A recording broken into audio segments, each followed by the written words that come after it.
Adrian Cole stood in the doorway of the dark office, watching Daniel Hayes pack his briefcase with the same mechanical precision he used every night. It was 5:29 p.m. In 60 seconds, this man, brilliant, indispensable, infuriating, would leave. Again. While the rest of them stayed until 9, 10, sometimes midnight, chasing deals worth millions, Daniel would vanish like clockwork. Adrian had offered him everything: senior analyst positions, team lead roles, a salary that would make most people's heads spin. Daniel had declined them all with that same quiet, almost apologetic smile. Tonight, Adrian had finally had enough. He needed to understand what could possibly matter more than this. More than power, recognition, the chance to build something that actually meant something. He had no idea he was about to discover a love so fierce it would shatter everything he thought he knew about what it means to be alive. If you're watching from somewhere in this world, drop your city in the comments below and hit that like button. I want to see just how far this story travels. The rain hammered against the floor-to-ceiling windows of Cole Financial Group's executive suite, turning downtown into a blur of brake lights and neon. Adrian stood with his back to his desk, tie loosened, sleeves rolled up, staring at the spreadsheet projected on the wall. Numbers that should have made sense didn't. He'd been CFO for exactly 47 days, the youngest person ever appointed to the role at CFG, and he was already starting to wonder if he'd been set up to fail. His predecessor, Richard Thornton, had left behind what Adrian's mentor called creative accounting. What Adrian called it was fraud, barely disguised. The regulatory audit was in 3 weeks, and every day revealed another layer of carefully buried mistakes. "You're still here," Adrian turned. His assistant, Marcus, stood in the doorway holding 2 cups of coffee. The man was 52, had worked at CFG for 26 years, and had the kind of institutional knowledge that made him worth triple his salary. "Where else would I be?" Adrian took one of the cups. "Did you find the Hartford file?" "Hayes has it." Adrian's jaw tightened. "Of course he does." Daniel Hayes. The name had become a splinter under Adrian's skin over the past month. On paper, the man was exactly what every company claimed to want. Smart, precise, never made errors, never caused drama. But he also never stayed late, never volunteered for high-profile projects, never showed the slightest interest in climbing any ladder whatsoever. In Adrian's world, that didn't compute. "He's good at his job," Marcus said carefully. "He's good at exactly his job and nothing else." Adrian set his coffee down harder than he meant to. "We've got 3 weeks to clean up Thornton's mess, and I need people who'll go to war. Hayes leaves at 5:30 every single day like he's got somewhere more important to be." "Maybe he does." Adrian shot him a look. "More important than keeping this company from imploding? What could possibly—" He stopped himself, ran a hand through his hair. "Sorry, I'm not sleeping enough." "None of us are." Marcus hesitated. "You want my advice? Stop worrying about Hayes. He does his work, does it well, doesn't complain. There are worse problems." But Adrian couldn't stop. That was the thing. He'd built his entire career on reading people, understanding what drove them, what levers to pull. Daniel Hayes was a locked door, and Adrian had never met a door he didn't want to open. At 5:15, Adrian made his way down to the analysis department on the 32nd floor. It was open plan, all glass partitions and ergonomic chairs, designed by some consultant who believed eliminating privacy increased collaboration. Most of the analysts were still at their desks, heads down, racing against deadlines.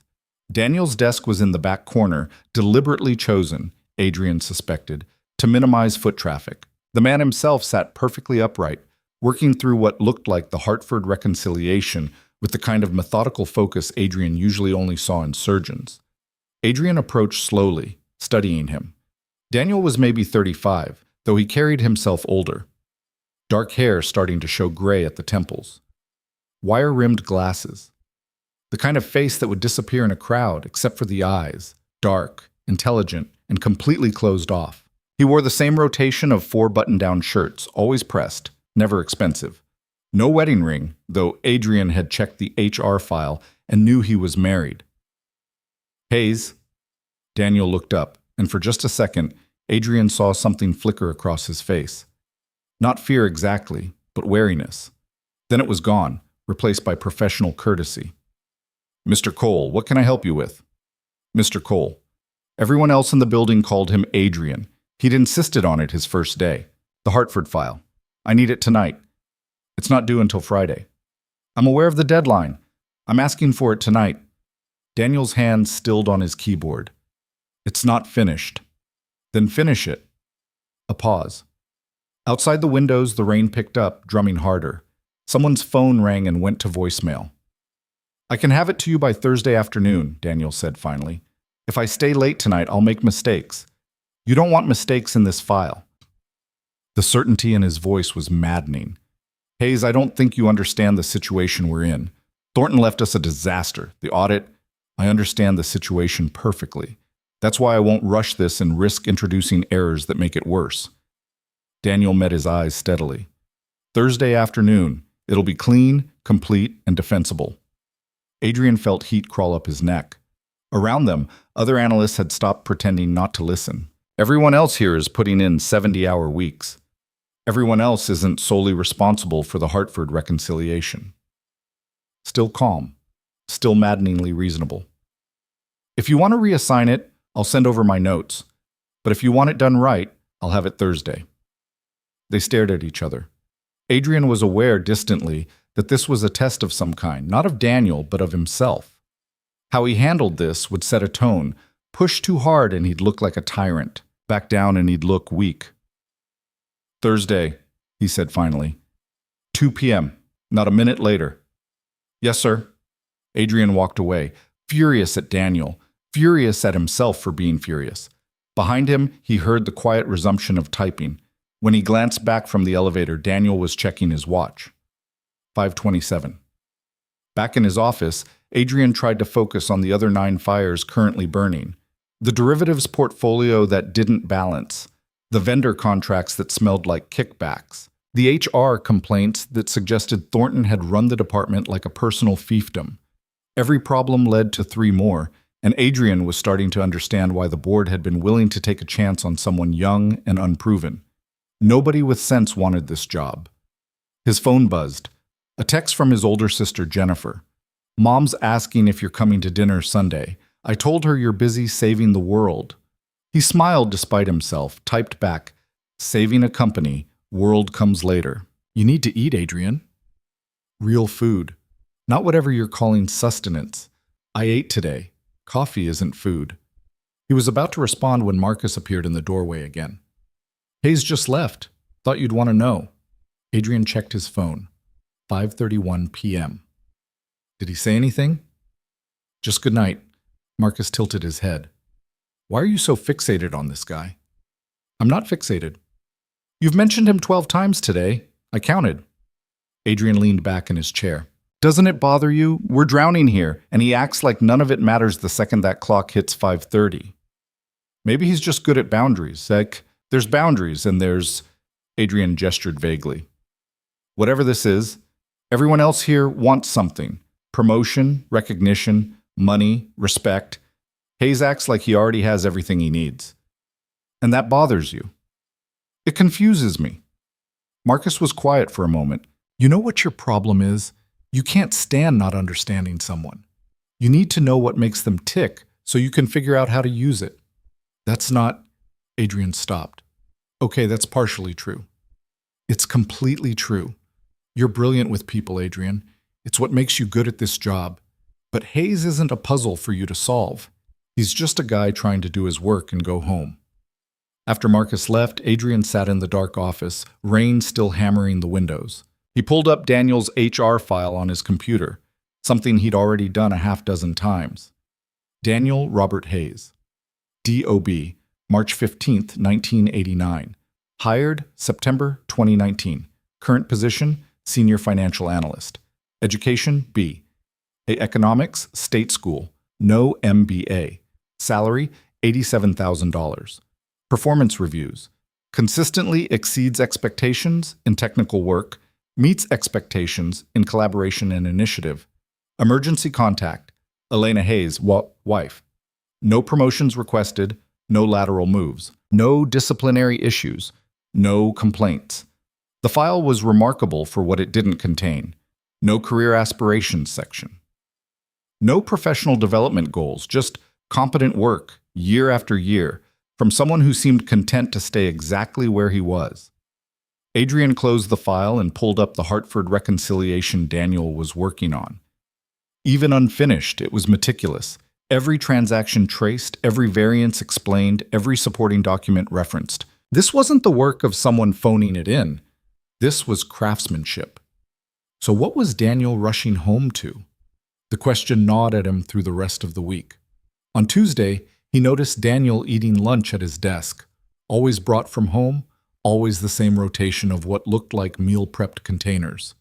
On Wednesday, he watched Daniel politely decline when a group went out for happy hour to celebrate someone's birthday. On Thursday, Daniel delivered the Hartford file at 1:47 p.m., 13 minutes early, and it was perfect. So perfect that Adrian couldn't find anything to criticize, which somehow made him more irritated. "This is good work," Adrian said, because fairness required it. "Thank you."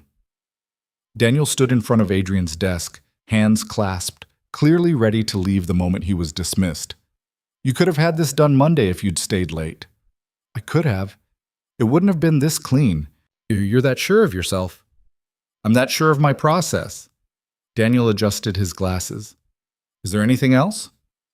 There it was again, that quiet certainty, that total absence of either deference or defiance, just a man stating facts. "No, you can go." Daniel nodded and turned to leave. "Hayes."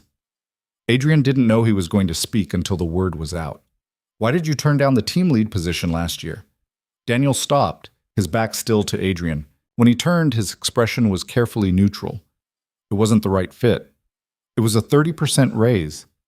Money isn't everything. What is? For a long moment, Daniel just looked at him. Then, having enough time for what matters. And what matters? With respect, Mr. Cole, that's not really your concern. He left before Adrian could respond. Through the glass wall, Adrian watched him walk back to his desk, collect his things with that same methodical precision, and head for the elevator. He checked his watch, without thinking. 5:29 p.m. That night, Adrian stayed until almost 11, working through the vendor contracts with Marcus. They ordered pizza, spread documents across the conference table, and built a spreadsheet tracking every suspicious payment. It was tedious work, the kind that required two people cross-checking each other to catch the patterns. "So you really think Thornton was skimming?" Marcus asked around a mouthful of pepperoni. "I think Thornton was doing something. Whether it's skimming or just incompetence, I can't tell yet." Adrian rubbed his eyes. "But either way, we're the ones who have to fix it. You're the one who wanted the big job. I wanted to build something. This is just triage. Welcome to leadership." Marcus grabbed another slice. "It's less building and more keeping things from falling apart." They worked in silence for a while, rain still coming down outside. Adrian's mind kept drifting back to Daniel Hayes, which was stupid. The man was just an analyst, a good one, sure, but not someone Adrian should be wasting mental energy on. "You're thinking about Hayes again," Marcus said without looking up. "I'm not... How do you even... You get this look, like you're trying to solve a Rubik's Cube in your head." Marcus set down his pen. "You want to know what I think? Do I have a choice? I think Hayes reminds you of something you're afraid of." Adrian blinked. "What are you talking about?" "You're 32 years old, youngest CFO in company history, working 80-hour weeks to save a company that might not be salvageable. When was the last time you did something just because you wanted to? Went on a date, saw your family, had a hobby? I don't have time for... Exactly. You don't have time because you've decided nothing else matters except this." Marcus gestured around them. "Hayes has apparently decided something else matters more than career advancement. And that terrifies you because what if he's right? What if there's more to life than making CFO before you're 35? Adrian felt something twist in his chest. "That's not... I'm not afraid of Hayes." "I didn't say you were afraid of Hayes. I said he reminds you of something you're afraid of." Marcus started gathering his papers. "Look, I'm going home. My wife already thinks I'm married to this place. You should go home too. I've got another hour of... Adrian, go home, sleep. The company will still be broken tomorrow." After Marcus left, Adrian sat alone in the conference room, surrounded by evidence of someone else's failures. Through the window, he could see other buildings, other lit windows, other people working late into the night. An ecosystem of ambition and desperation. He thought about what Marcus had said. Was that really it? Was he fixated on Daniel because the man represented some kind of alternative he couldn't allow himself to consider? No, that was armchair psychology. He was focused on Daniel because something didn't add up, and Adrian had built his career on making things add up. He pulled out his phone and did something he knew was inappropriate. He typed Daniel Hayes into LinkedIn. The profile was bare bones. Same headshot that was probably taken when he started. Same job title. No posts, no articles, no professional activity at all. His connections were minimal, mostly other people from CFG, a few from his undergraduate years. The previous employment section listed only one job before this. Financial analyst at a small regional firm, 2014 to 2019. Adrian switched to Facebook. The profile was locked down, only showing a profile picture. Daniel and a woman, both smiling, somewhere outdoors. The woman was striking, with dark curly hair and bright eyes. Elena, presumably. The photo looked old, maybe 5 or 6 years. He closed the apps, feeling vaguely dirty. This was crossing a line. Whatever Daniel's reasons for keeping his personal life private, they were his business. But the question remained, sharp and insistent in Adrian's mind. What was Daniel going home to every night that was more important than building a career? Friday morning brought a new crisis. The audit team had sent over their preliminary request list, and it was 23 pages long. Adrian spent 3 hours in a conference call trying to negotiate down the scope, knowing it was futile. When he finally hung up, his head was pounding. He made his way down to the 32nd floor without really deciding to. Daniel was at his desk, working through something on a dual monitor setup. Adrian approached quietly, watching over his shoulder. It was the derivatives portfolio, the next nightmare on Adrian's list. "You're ahead of schedule," Adrian said. Daniel didn't startle, but his shoulders tensed fractionally. "I had some time." "The portfolio reconciliation isn't due until next month." "I know, but it's going to be complicated, so I started early." Daniel gestured to his screen. "There are some positions here that don't match the trade confirmations. Did Thornton use external brokers?" Adrian pulled up a chair without asking, studying the screen. "Sometimes. Why?" "Because these execution times don't make sense. Look, this trade is time-stamped 4:47 p.m., but the market closed at 4 p.m. Adrian felt his pulse quicken. This was the kind of discrepancy that could indicate serious problems. "Can you pull the trade confirmation?" Daniel was already doing it, fingers flying across the keyboard with practiced efficiency. When the document appeared, they both leaned forward. "Jesus," Adrian breathed. The confirmation was from an offshore broker he'd never heard of. "Are there more like this?" "I've found 11 so far. I'm still going through them." They worked together for the next hour, Adrian pulling up additional documents while Daniel mapped the pattern. Around them, the office slowly filled with people starting their day. But Adrian barely noticed. This was the kind of work he actually enjoyed. The puzzle solving, the gradual emergence of truth from chaos. "This is going to be bad," Daniel said finally. "These aren't just errors. Someone was deliberately routing trades through non-compliant brokers." "Thornton." "Probably. But you'll need to prove it." Daniel sat back, removed his glasses to rub his eyes. For a moment he looked exhausted, older than his years. The audit team is going to have questions. Let them question. If we document this properly, it's evidence of what we inherited versus what we're responsible for. Adrian felt a grudging respect building. "This is good work, Hayes. Really good. You probably just saved us a massive headache. Just doing my job." "No, this is beyond your job. This is—" Adrian stopped, choosing his words carefully. "Look, I know I came on strong earlier this week. The Hartford file thing. I was stressed and I took it out on you. That wasn't fair." Daniel looked surprised, then wary. "It's fine." "It's not fine. You were right. Rushing that file would have introduced errors. I should have trusted your judgment." Adrian hesitated. "I'm still figuring out how to do this job. Thornton left me a mess and I'm trying to clean it up, but I can't do it alone. I need people I can count on." "You can count on me during business hours." There it was again, that line, drawn so clearly. Adrian felt frustration bubble up, tried to tamp it down. Why? The question came out sharper than he intended. Why are you so rigid about the hours? I'm not asking you to work weekends, just some flexibility when we're dealing with emergencies. Daniel's expression closed off. I have commitments outside of work. Everyone has commitments, but with respect, Mr. Cole, everyone doesn't have my commitments. Daniel started closing windows on his computer, clearly done with the conversation. I'll document everything I found with the derivatives and send it to you by end of day. Was there anything else? Adrian wanted to push. Every instinct told him to push, to demand an explanation, to make Daniel understand that this mattered. But something in the other man's face stopped him. Not anger, but something quieter and more immovable. No, Adrian said finally. That's all. Thank you for the work on this. Daniel nodded, already turning back to his screens.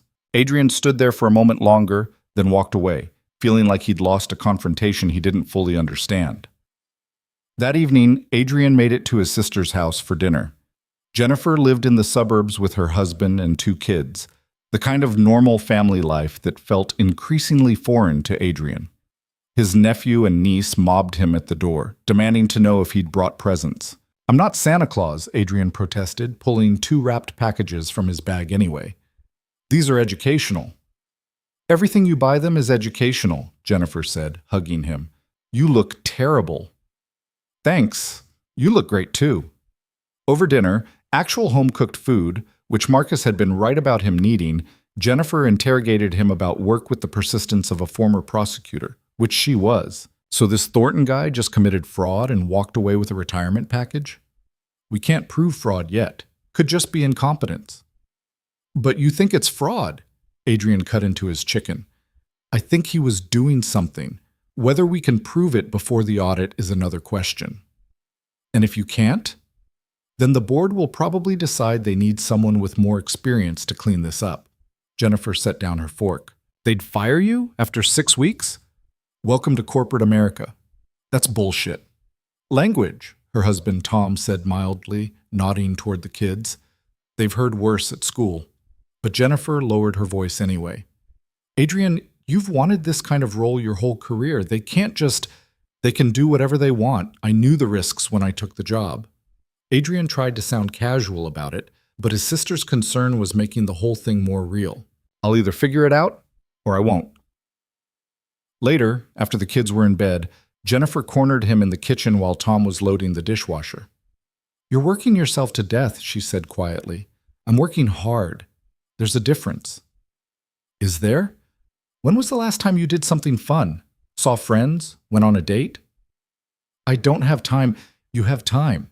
You're choosing to spend it all at work. Jennifer studied him with that big sister intensity that had always made him squirm. What are you running from? I'm not running from anything. I'm running toward something. There's a difference. What are you running toward? Success, recognition, making a difference, the same things I've always wanted. And when you get there, then what? Adrian didn't have an answer for that. He thought about Daniel Hayes, leaving at 5:30 every day, turning down promotions, apparently content with enough rather than always chasing more. What did that feel like, he wondered, to already have whatever you needed? On Monday morning, Adrian arrived at the office at 6:15 a.m. and found Daniel already at his desk. He stopped, genuinely surprised. Daniel looked up, saw him, and something like embarrassment crossed his face before he could hide it. Hayes, I didn't expect anyone else this early. I needed to finish something. Daniel's desk was covered in printouts, all heavily annotated in precise handwriting. I'll be caught up soon. Adrian moved closer, recognizing the derivatives documentation. You worked on this all weekend? No, just Sunday morning for a few hours. I thought you didn't work outside business hours. I don't, usually. Daniel organized the papers into neat stacks. This was important. The audit team will want answers, and I'd rather have them ready than scrambled during the interview. Adrian felt that grudging respect again, mixed with confusion. Daniel would come in early on a Sunday morning for work that mattered, but wouldn't stay late on a Thursday for a rush request. What was the logic? Well, I appreciate it. Adrian grabbed coffee from the break room, came back to find Daniel still organizing. Can I ask you something? And you can tell me it's none of my business. Daniel looked wary. Okay. Why finance? Why this job specifically? It pays well, and I'm good at it. But you could make more somewhere else. With your skills, any investment bank would... I don't want to work at an investment bank. Why not? Daniel was quiet for a long moment. When he spoke, his voice was careful. Because investment banks require the kind of hours and travel I can't do. This job lets me be where I need to be. And where's that? Home. The word hung between them. Not with my family or with my wife, just home, like a location rather than a feeling. Your wife, Adrian said, then immediately regretted it when Daniel's face went completely blank. I'm sorry, that's way over the line. My wife needs me, Daniel said quietly. That's why I leave at 5:30. That's why I can't travel. That's why I turned down the team lead position and why I'll turn down any other promotion you might think about offering me. He met Adrian's eyes directly. I'm good at my job. I work hard while I'm here. But when it's time to go home, I go home. That's not going to change. The finality in his voice was absolute. Adrian nodded slowly. Understood. I won't bring it up again. Thank you. They worked in silence after that, the office gradually filling up around them. Adrian tried to focus on his own tasks, but his mind kept circling back to the conversation. My wife needs me. What did that mean? Was she sick? Disabled? Or was Daniel just one of those guys who was weirdly overprotective? By mid-morning, Adrian had to admit he was being creepy. Daniel's personal life was none of his business. The man did good work, met his deadlines, and didn't cause problems. That should be enough. It wasn't enough. That afternoon, Adrian found himself Googling Elena Hayes along with their city name. Nothing useful came up. The name was too common. He tried adding Daniel's name, then felt ridiculous and closed the browser. You okay? Marcus asked from the doorway. Adrian jumped. Fine. Just thinking. About? Nothing. Everything. The audit. Adrian spun his chair around. Do you know anything about Hayes's wife? Marcus raised an eyebrow. Now who's crossing lines? I'm just curious. He mentioned she needs him, and Look, I'm worried there might be a situation that HR should know about. Accommodations we should be making. If there were accommodations needed, Hayes would have requested them. He's been here 5 years. I think he knows how to handle his own situation. You're right. You're absolutely right. Adrian turned back to his computer. Forget I asked. But he couldn't forget. Over the next week, as the audit pressure mounted and everyone's stress levels peaked, Adrian found himself watching Daniel with a new awareness. The man never seemed rattled, never complained, never showed the strain that was etched into everyone else's faces. He just did his work with quiet competence and left exactly on time. On Thursday evening, Adrian was walking to his car when he saw Daniel in the parking garage, standing by an older Honda Civic. He was on his phone, and even from a distance, Adrian could hear the tension in his voice. I understand, but I paid that invoice 3 weeks ago. Can you check your records again? A pause. No, I can't hold for 20 minutes. I have to go. I'll call back tomorrow. He hung up, leaned against his car, and for just a moment allowed himself to look completely exhausted. Adrian hung back, not wanting to intrude. Then Daniel straightened, collected himself with visible effort, and got in his car. Adrian watched him drive away, that same question circling his mind. What was waiting at home that required this kind of dedication? Friday afternoon, the preliminary audit interviews started. Adrian spent 4 hours in a conference room with 2 regulators who seemed determined to find evidence of criminal activity. They hammered him on the offshore broker trades, on the Hartford discrepancies, on vendor relationships that looked questionable. Adrian walked them through everything Daniel had documented, showed them the timeline of when issues had occurred versus when he'd taken over, presented the cleanup plan. By the time they released him, he felt wrung out. He made his way back to his office to find Daniel waiting in the hallway. How did it go? Daniel asked. About as well as could be expected. They're not happy, but at least we have answers. Adrian unlocked his door, waved Daniel in. They want to interview you Monday, 9 a.m. You'll need to walk them through the derivatives analysis. Okay.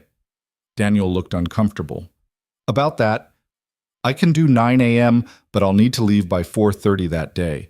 Is that going to be a problem? Adrian felt irritation flash. Hayes, it's an audit interview. It takes as long as it takes. You can't just leave in the middle.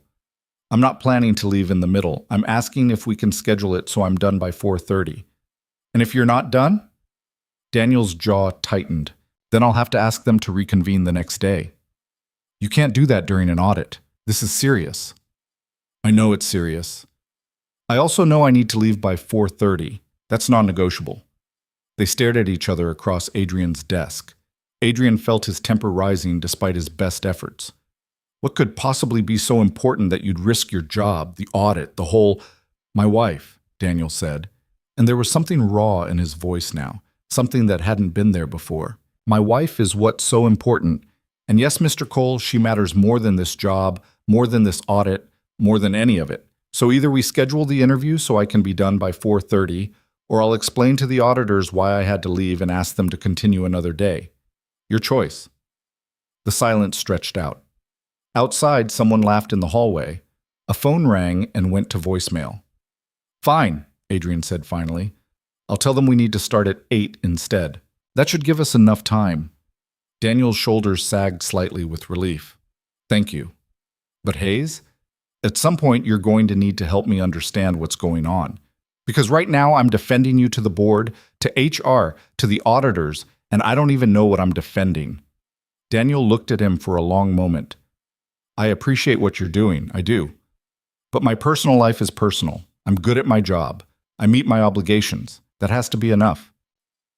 He left before Adrian could respond. Adrian sat in his darkening office, anger and confusion warring in his chest. Marcus was right. He was obsessed with this, and it wasn't healthy. But how was he supposed to just let it go when every instinct told him there was something deeper here, something that mattered? That weekend, Adrian couldn't stop thinking about it.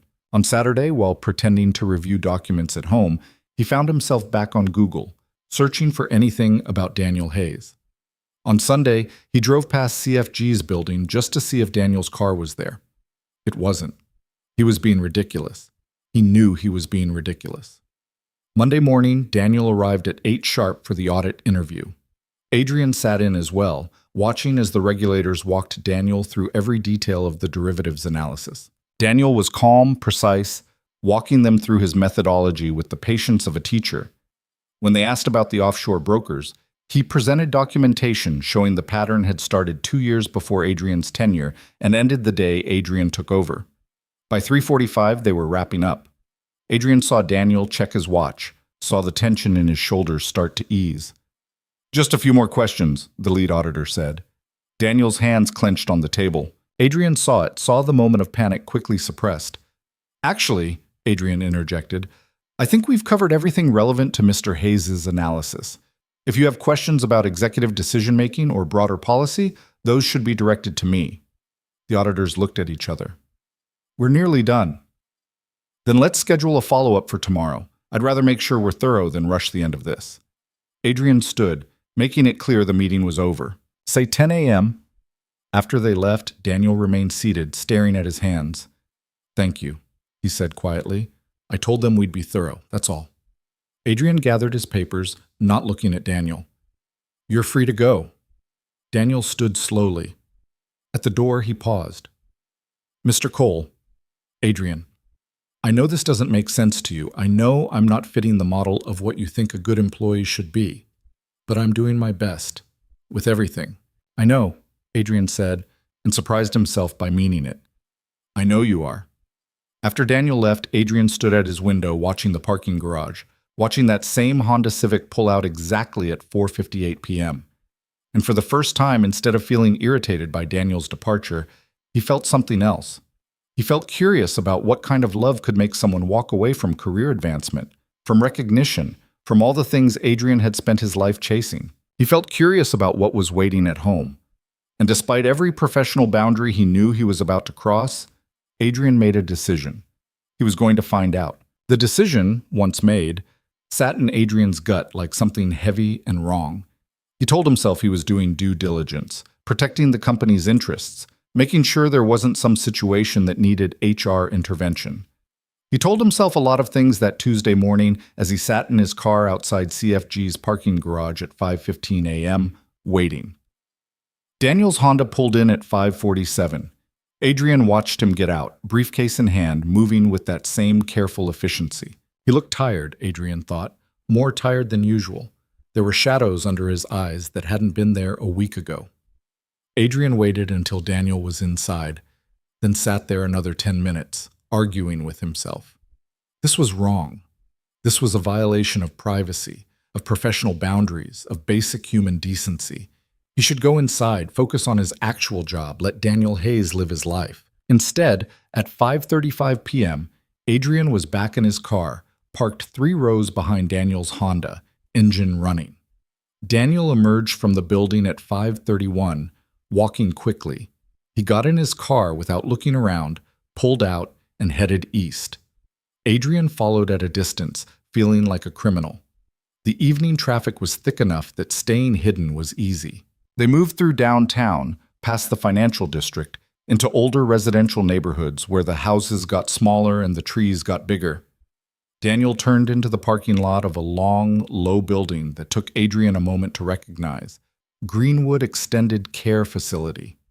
The sign was discreet, the landscaping professional, the whole place designed to look like anything except what it was. Adrian pulled over half a block away, watching as Daniel parked, grabbed a bag from his trunk, and walked inside like he'd done it 1,000 times before. Extended care. The word settled into Adrian's mind with the weight of understanding. Daniel's wife wasn't just sick. She was in a facility, long-term, the kind of place people went when they couldn't be cared for at home. Adrian sat in his car for a long time, hands on the steering wheel, not sure what to do with this information. He should leave.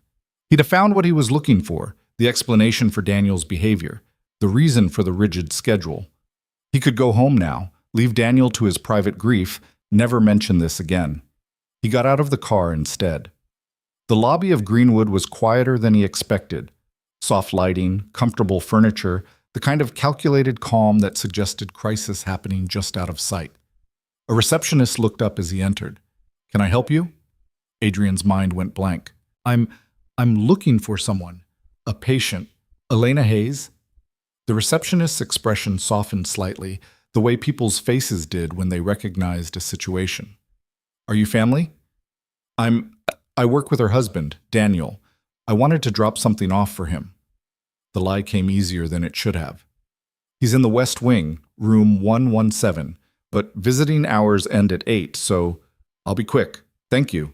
Adrian walked down the hallway, his footsteps muffled by industrial carpet.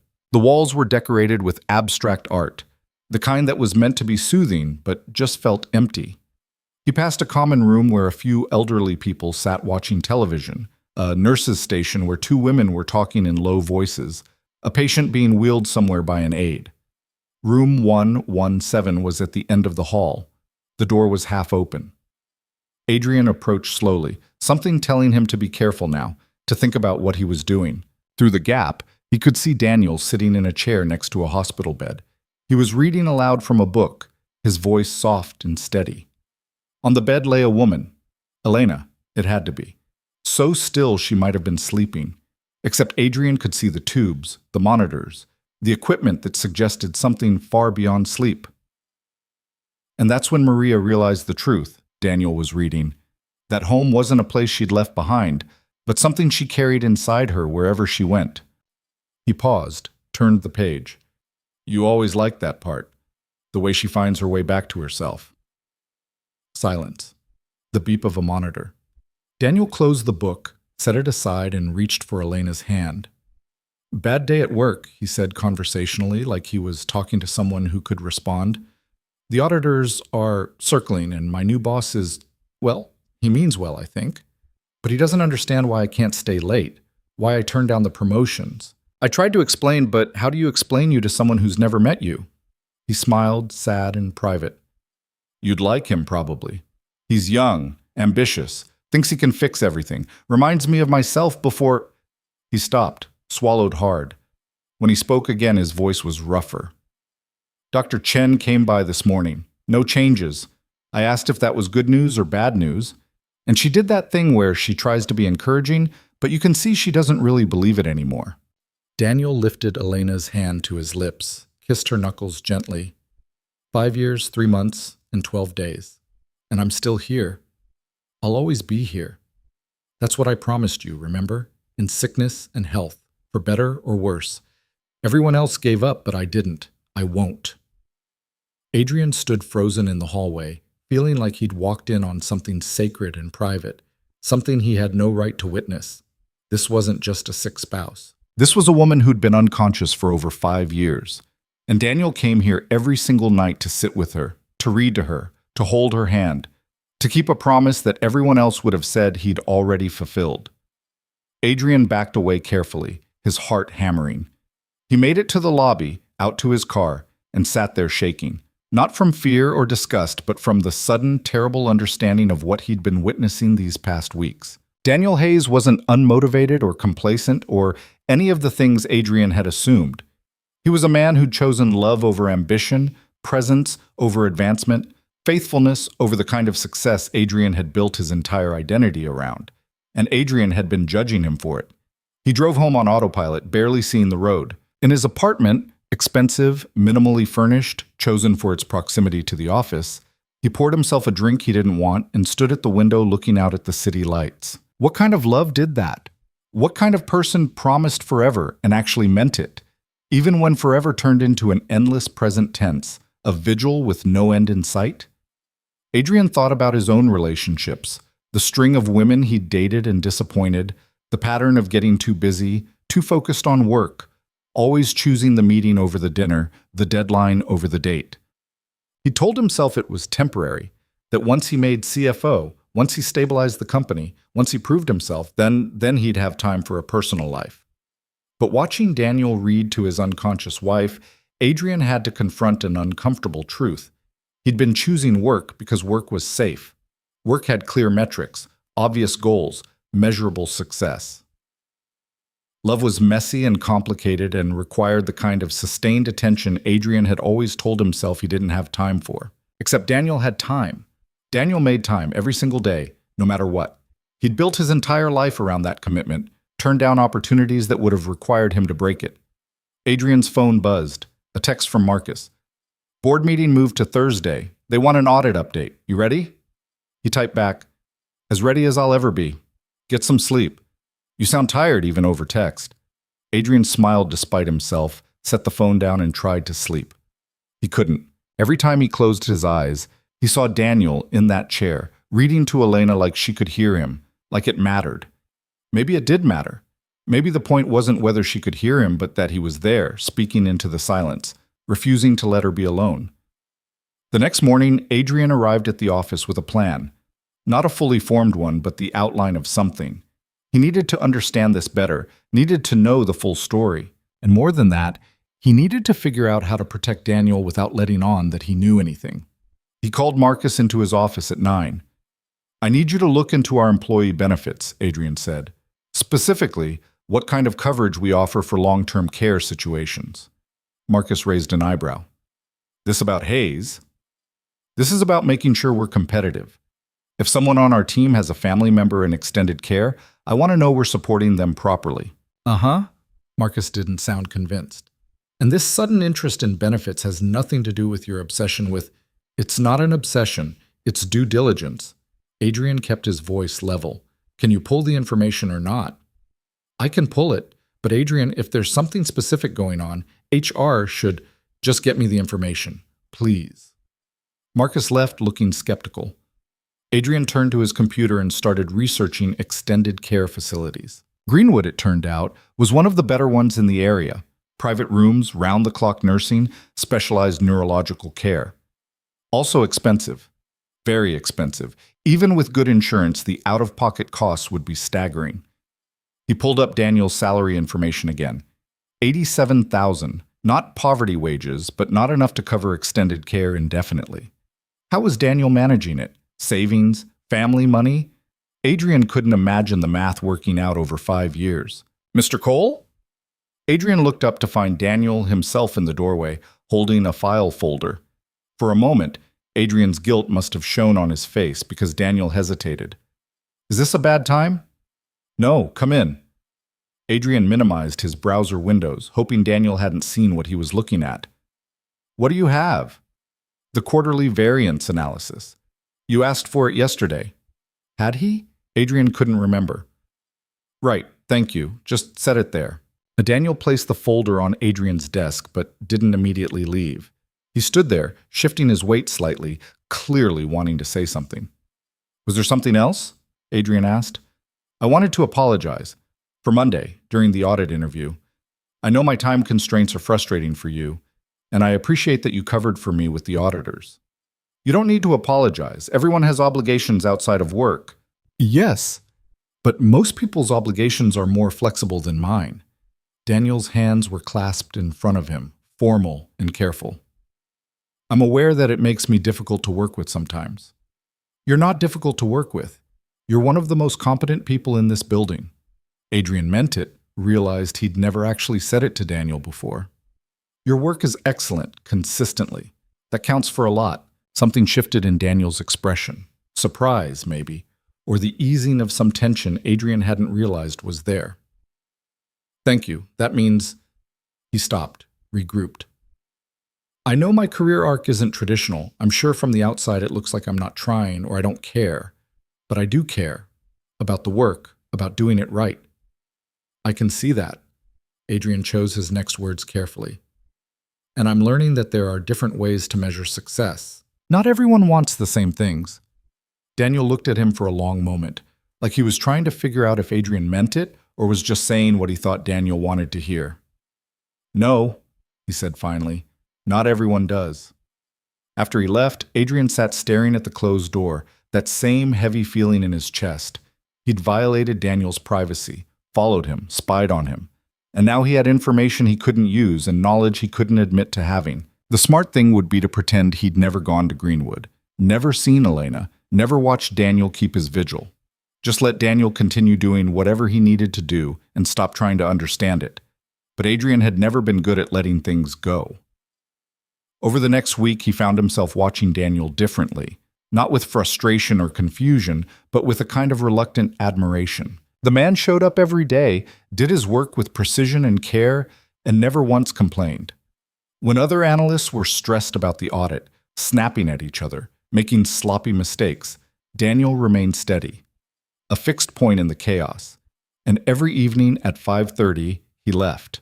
No matter what was happening, no matter who asked him to stay. He gathered his things and went to be with his wife.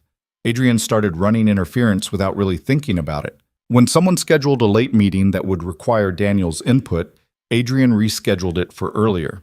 When a partner asked why Daniel wasn't on the weekend team, Adrian said he was needed on a different project, small protections, nothing Daniel would notice, but they added up. Marcus definitely noticed. You're managing around Hayes now, he said Thursday afternoon, reviewing the audit prep schedule Adrian had put together. I'm managing efficiently. Hayes does better work when he's not stressed about time constraints. So you're stressing everyone else instead. I'm distributing the workload appropriately. Adrian didn't look up from his computer. Everyone has strengths. Hayes' strength is detailed analysis during normal business hours. Other people are better at crisis management and flexibility. And this has nothing to do with whatever you discovered about his personal situation? Adrian's hands stilled on the keyboard. I don't know what you're talking about. Adrian, I've worked with you for 4 years. I know when you're circling something. Marcus sat down across from him. Look, whatever's going on with Hayes, it's clearly serious. And I appreciate that you're trying to help. But you need to be careful. If you're making special accommodations for one employee, I'm not making special accommodations. I'm managing to people's strengths. That's what you're calling it? That's what it is. Adrian met his eyes. Hayes does exceptional work. Consistently. He meets every deadline, catches errors other people miss, and doesn't create drama. If he needs to leave at 5:30 to make that happen, then we build the schedule around that. It's not special treatment. It's common sense.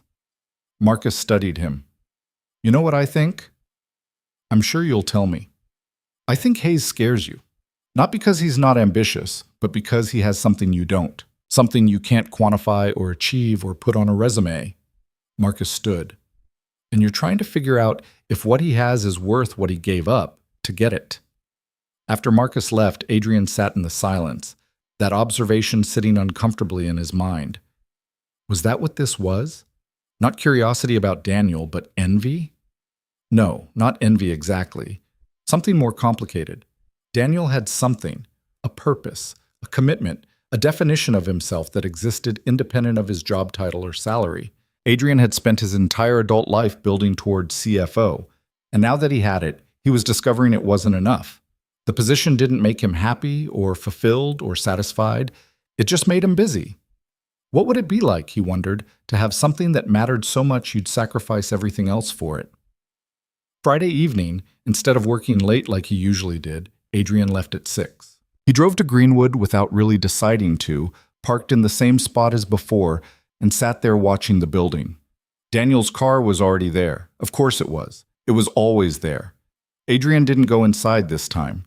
He just sat, watching the windows, wondering which one was Elena's room, imagining Daniel in there reading, talking, keeping his vigil. His phone rang. Jennifer. Hey, he answered. You sound weird. What's wrong? Nothing's wrong. I'm just sitting in my car. That's weird. Why are you sitting in your car? Adrian looked at the building, at the lights in the windows, at the other cars in the lot. Family members visiting, staff changing shifts, the machinery of care turning day after day. I think I did something wrong, he said quietly. How wrong are we talking? Like, forgot someone's birthday wrong, or embezzled from the company? Wrong. I invaded someone's privacy, someone who works for me. I followed him, and I found out something about his life that he deliberately kept private, and now I can't unknow it. Jennifer was quiet for a moment. Is he in danger? Is someone else in danger? No, nothing like that. Then why did you do it? Because I didn't understand him. Because his behavior didn't make sense to me, and I needed it to make sense. And does it make sense now? Adrian watched a couple walk into the building, holding hands, looking tired and sad. Yeah, it makes perfect sense, which somehow makes it worse. Adrian, I'm going to ask you something, and I want you to really think about the answer. Is this about work? Or is this about you? He closed his eyes. I don't know anymore. Then maybe you need to figure that out before you do anything else. Jennifer's voice was gentle but firm. Whatever you learned about this person, it's not yours to fix or solve or manage. Sometimes the most respectful thing you can do is just let people have their privacy and their dignity. You're right. I know you're right. But you're not going to let it go. I can't. I wish I could, but Jennifer, you should see the way he... Adrian stopped, not sure how to explain. He's keeping a promise, even though it's costing him everything, even though no one would blame him if he walked away. And I don't understand how someone does that, how they sustain it year after year when there's no hope of it getting better. Maybe that's exactly why he can do it, because he's not waiting for it to get better. He's just being there. After they hung up, Adrian sat there until full dark, until Daniel finally emerged from the building at 7:45, walking slowly to his car. He looked exhausted. He also looked peaceful, in a way Adrian had never seen him at the office. Adrian waited until Daniel's taillights disappeared, then drove home, his sister's words circling his mind. Just being there. Such a simple concept. Such an impossible standard. The next week brought the full audit, 3 days of intense interviews and document review. Adrian barely slept, surviving on coffee and adrenaline. The auditors were thorough and skeptical, clearly expecting to find criminal activity. Instead, they found Adrian's meticulous documentation of Thornton's mess and the cleanup plan. Daniel was called in twice more for questioning about the derivatives and offshore accounts. Each time, Adrian made sure the sessions were scheduled so Daniel could leave by his deadline. Each time, Daniel's calm professionalism and detailed documentation impressed even the skeptical auditors. On Wednesday evening, after the auditors had finally left for the day, Adrian found Daniel at his desk looking shaken. "You okay?" Adrian asked. Daniel looked up, and for a moment the professional mask slipped. He looked scared. "They asked me about Thornton's relationship with the offshore brokers, if I knew about it, if I facilitated any of it." His hands were trembling slightly. "I didn't. Obviously, but the way they were asking, it felt like they were trying to implicate me in something. They're doing that to everyone. It's interrogation tactics. Adrian pulled up a chair. But you documented everything perfectly. Your analysis showed exactly when the pattern started and ended. You're not under suspicion. You don't know that. I do know that, because I've been in every one of their debriefing sessions, and your name hasn't come up once as a person of interest. You're a witness, Hayes, a credible one, that's all. Daniel took off his glasses, rubbed his eyes. He looked younger without them, more vulnerable. I can't afford to lose this job, he said quietly. I know I'm not the model employee. I know I make things difficult with my schedule, but I can't. This job is what makes everything else possible. The insurance, the salary, the stability. If I lose this... He stopped, seemed to realize he was revealing too much, and put his glasses back on. Adrian felt something crack in his chest. Daniel wasn't just protecting his time. He was protecting his ability to keep his promise, to care for Elena, to maintain the life he'd built around her care. You're not going to lose your job, Adrian said firmly. The audit team is focused on Thornton and the board. You're one of the people who helped expose the problems, not create them. And as long as I'm CFO, your position here is secure. Daniel looked at him with something like hope. You mean that? I mean it. You're a good analyst, Hayes. One of the best I've worked with. This company needs people like you. Thank you. Daniel's voice was rough. Thank you. After he left, Adrian sat at Daniel's desk, looking at the photo Daniel kept tucked in the corner of his monitor. It was the same one from Facebook, Daniel and Elena outdoors somewhere, both smiling. She was beautiful, full of life, the kind of person who looked like she'd never be still. And now she'd been still for 5 years, 3 months, and Adrian did the math, 19 days. He pulled out his phone and called Marcus. I need you to do something for me, quietly. How quietly are we talking? Very quietly. I want you to look into Greenwood Extended Care Facility.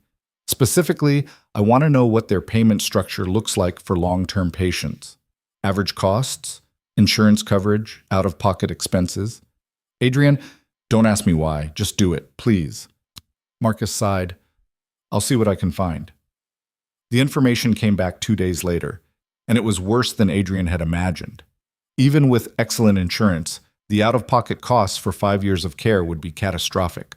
Hundreds of thousands of dollars, maybe more, depending on the specific care required. How does someone afford this? Adrian asked, staring at the numbers Marcus had compiled. They don't, usually. Most people either drain their savings completely or have to move patients to state facilities. Marcus hesitated. Is this about Hayes? Adrian didn't answer directly. If someone was struggling to afford care at a place like Greenwood, would we know? Would HR flag it somehow? Not unless they asked for help. We have an employee assistance program, but it's voluntary. Marcus sat down. Adrian, whatever you're thinking of doing, I'm not thinking of doing anything. I'm just trying to understand the situation. The situation is that Hayes has personal obligations that require significant financial resources, and he's managing it somehow. That's all you need to know. But it wasn't all Adrian needed to know. It wasn't even close. That night, he found himself back at Greenwood, parked in his usual spot. This was becoming a habit, he realized, an unhealthy one, but he couldn't seem to stop himself. At 7:30, Daniel emerged from the building and walked to his car, but instead of getting in, he stopped, pulled out his phone, and made a call. Even from a distance, Adrian could see the tension in his posture. I understand, but I sent that check 3 weeks ago, Daniel was saying, his voice carrying in the quiet parking lot. Can you please check if it's been processed? Because my account shows it cleared, but your billing department is saying... A pause. No, I can't come in during business hours. I work. Can't we handle this over the phone? Another pause, longer this time. Daniel's free hand was clenched into a fist. I'm not behind on payments. I'm never behind on payments.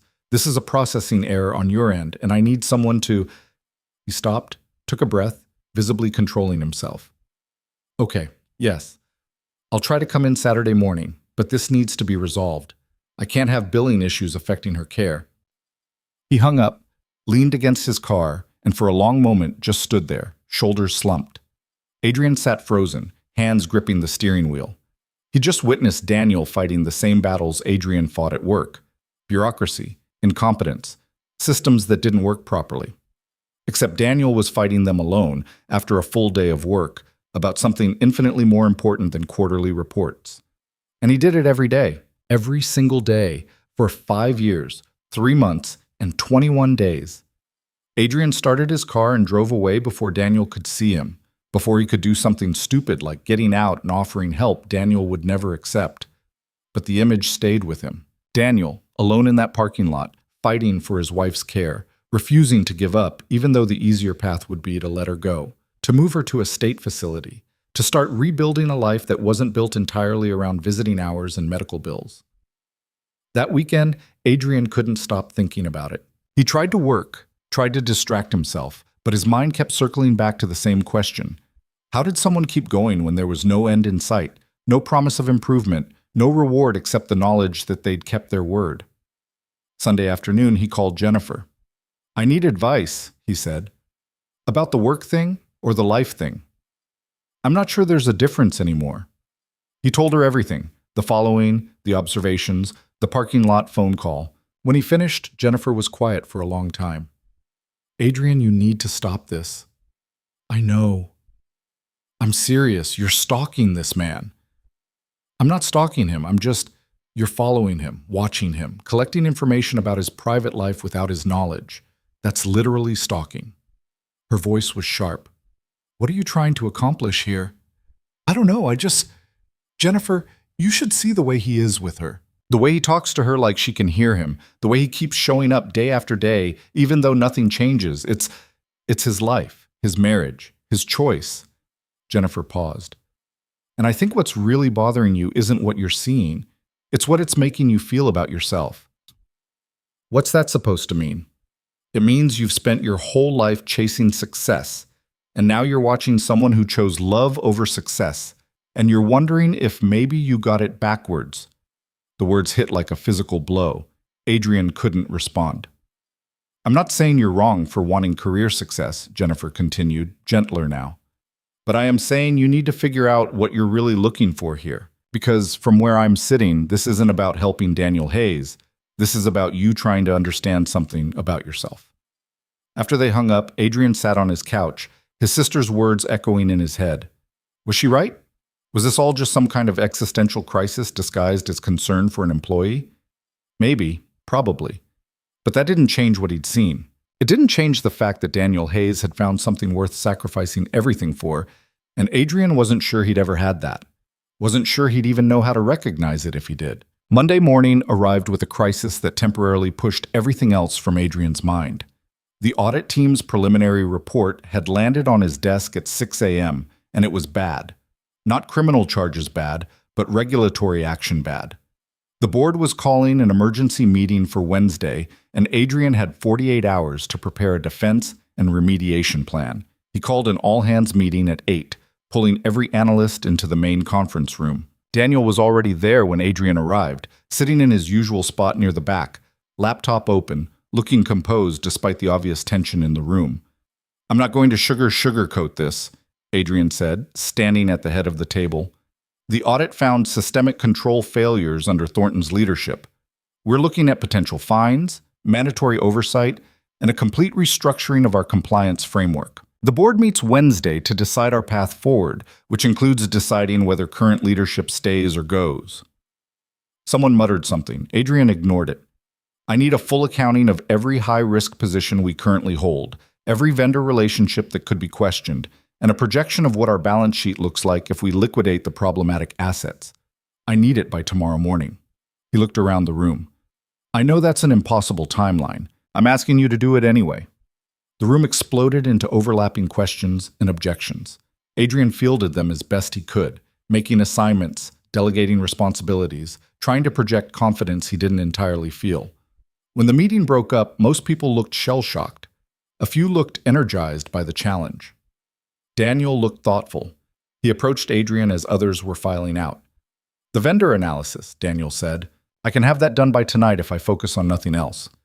"Hayes, I appreciate it, but you don't need to—" "I know I don't need to. I'm offering."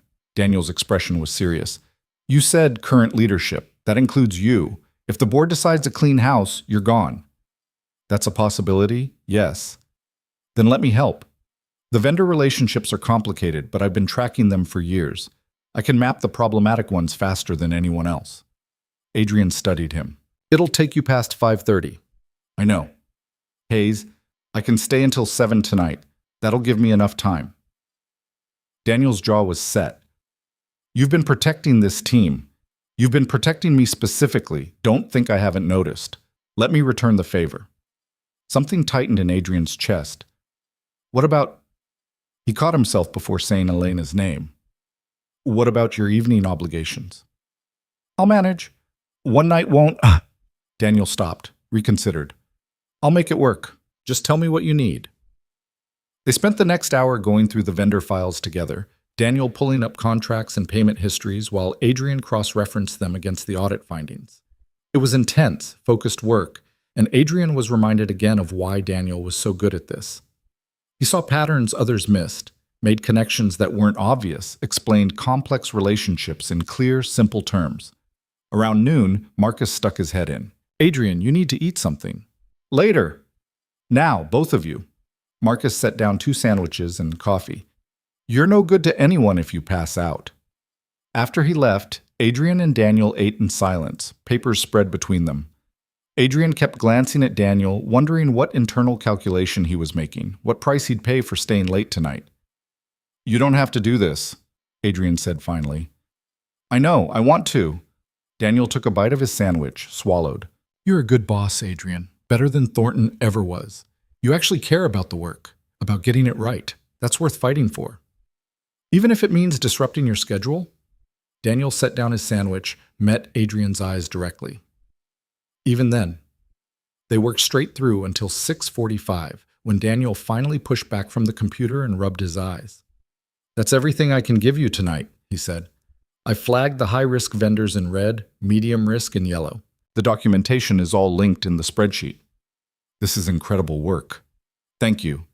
Daniel was already packing his briefcase, moving quickly now, clearly stressed about the time. I'll be in early tomorrow to finish the risk assessments. Hayes. Adrian waited until Daniel looked at him. Whatever you had to rearrange tonight, I'm sorry. It's fine. It's one night. But Daniel's voice was tight, and his hand shook slightly as he closed his briefcase. I'll see you tomorrow. Adrian watched him practically run for the elevator, guilt sitting heavy in his stomach. He knew where Daniel was going, knew what he was rushing to, and the fact that Daniel had stayed late for him made it somehow worse. He worked until almost midnight, using Daniel's analysis to build the presentation for the board. The vendor relationships were worse than he'd thought. Thornton had been taking kickbacks, or at least accepting gifts that crossed ethical lines. But Daniel's documentation was so thorough, so meticulous, that Adrian could show exactly when the behavior had started, how it had been concealed, and what steps they were taking to remediate.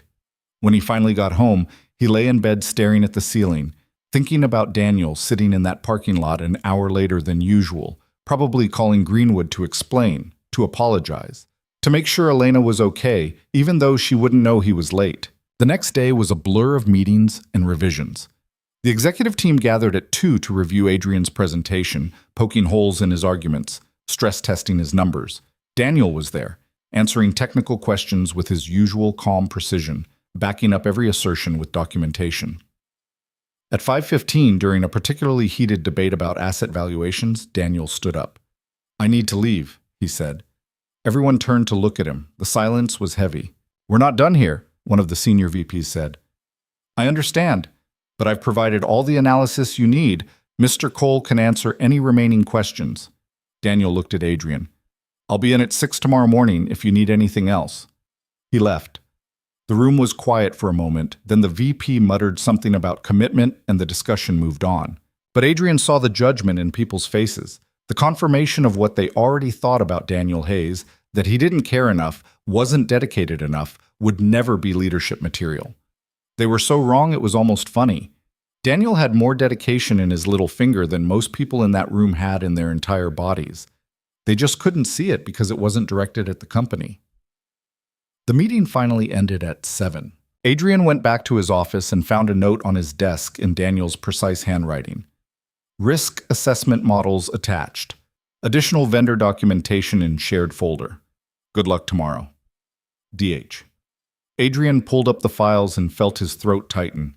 Daniel must have worked through lunch, maybe come in even earlier than Adrian had, to complete all of this. The analysis was comprehensive, defensible, exactly what Adrian needed. On impulse, Adrian sent a text to Daniel's work number. Thank you for everything. The response came 10 minutes later. You're welcome. You'll do great tomorrow. Adrian stared at the message for a long time, then saved it before he could think too hard about why. Wednesday morning, he dressed in his best suit, reviewed his presentation one more time, and arrived at the office at 5:30 a.m. Daniel was already there, sitting at his desk with coffee, going through something on his computer. Adrian stopped at his desk. You didn't have to come in this early. Wanted to make sure I was available if you needed anything, before the meeting. Daniel looked up. How are you feeling? Terrified. Prepared? Both. You're going to be fine. Your presentation is solid, your numbers are clean, and you've got documentation for everything. They'd be idiots to let you go. Boards have made stupider decisions. True. Daniel smiled, small and genuine. But I don't think they will. You've done too much good work here. The board meeting started at 9. Adrian presented for 90 minutes, walking through the audit findings, the remediation plan, the timeline for implementing new controls. He fielded questions, defended his decisions, acknowledged the failures that had happened under Thornton while making clear which ones he'd inherited versus created. When it was over, they dismissed him to deliberate. Adrian went back to his office and tried to work, but mostly just stared at his computer screen, waiting. At 2:30, the board chair called. We'd like you to stay on, she said without preamble. We think you've handled a difficult situation well. The remediation plan is sound. We're prepared to give you the resources you need to implement it. Relief washed through Adrian so intensely he had to sit down. Thank you. I won't let you down. We know. That's why we're keeping you. She paused. We are going to require quarterly progress reports directly to the board, and we want a complete restructuring of the compliance function. Understood. I'll have a proposal to you by next week. After he hung up, Adrian sat there for a moment, letting it sink in. He'd survived. The company had survived. Now came the hard part, actually fixing everything Thornton had broken. He sent a company-wide email announcing the board's decision and the new compliance initiatives, then walked down to the 32nd floor. Daniel was on a call but saw him coming and wrapped it up quickly. Well, Daniel asked. I'm keeping my job. We're keeping our jobs. Major compliance overhaul coming, but we're still here. The smile that crossed Daniel's face was the warmest Adrian had ever seen from him. I'm glad. Really glad. Couldn't have done it without your analysis. The board was particularly impressed with the vendor documentation. Just doing my job. No, you went way beyond your job. You stayed late, came in early, rearranged your personal life to help with this. Adrian kept his voice low. I know that wasn't easy for you. I know it cost you something, so thank you. Daniel looked uncomfortable with the gratitude. You would have done the same for any of us. Would he? Adrian wasn't sure that was true. Before this, before Daniel, he would have expected everyone to sacrifice whatever was necessary for the company. Now he was starting to understand that some things couldn't be sacrificed, shouldn't be asked for. That evening, Adrian left at a reasonable hour for the first time in weeks. He drove home, ordered real food instead of coffee and whatever was in his fridge, and allowed himself to feel the relief of still having a job. Then, because he apparently couldn't help himself, he drove to Greenwood. Daniel's car was in its usual spot. Adrian sat there, engine running, debating. He'd promised himself he'd stop this. Stop following, stop watching, stop invading Daniel's privacy. But there was something he needed to know, something that had been eating at him since Daniel had stayed late on Monday. He got out of the car and walked into the building. The same receptionist was at the desk. Back again? She said, smiling. You're becoming a regular. Adrian forced a smile. Is Daniel Hayes still here? In room 117? Should be. He just got here about 20 minutes ago. Adrian walked down the familiar hallway, past the common room and the nurse's station, to room 117. The door was open, and he could hear Daniel's voice before he saw him. I know I was late Monday. I'm sorry. It was work, there was a crisis, and I couldn't. Daniel stopped, took a breath. I know you can't hear me. I know you don't know I was late or that I'm apologizing or any of it, but I still owe you the explanation. I promised I'd be here every day, and I was 2 hours late.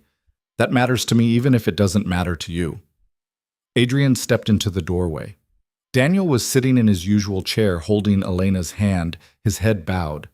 He looked exhausted and heartbroken and completely devoted, all at once. Hayes, Adrian said quietly. Daniel's head snapped up, his expression shifting through surprise to confusion to something like panic. He stood quickly, putting himself between Adrian and Elena, instinctively protective. What are you doing here? I needed to talk to you. The lie came easier this time. I called, you didn't answer, so You followed me here. Daniel's voice was flat. You followed me to where my wife is in a coma and decided this was an appropriate time to talk about work? No. I mean, yes, I followed you, but no, this isn't about work.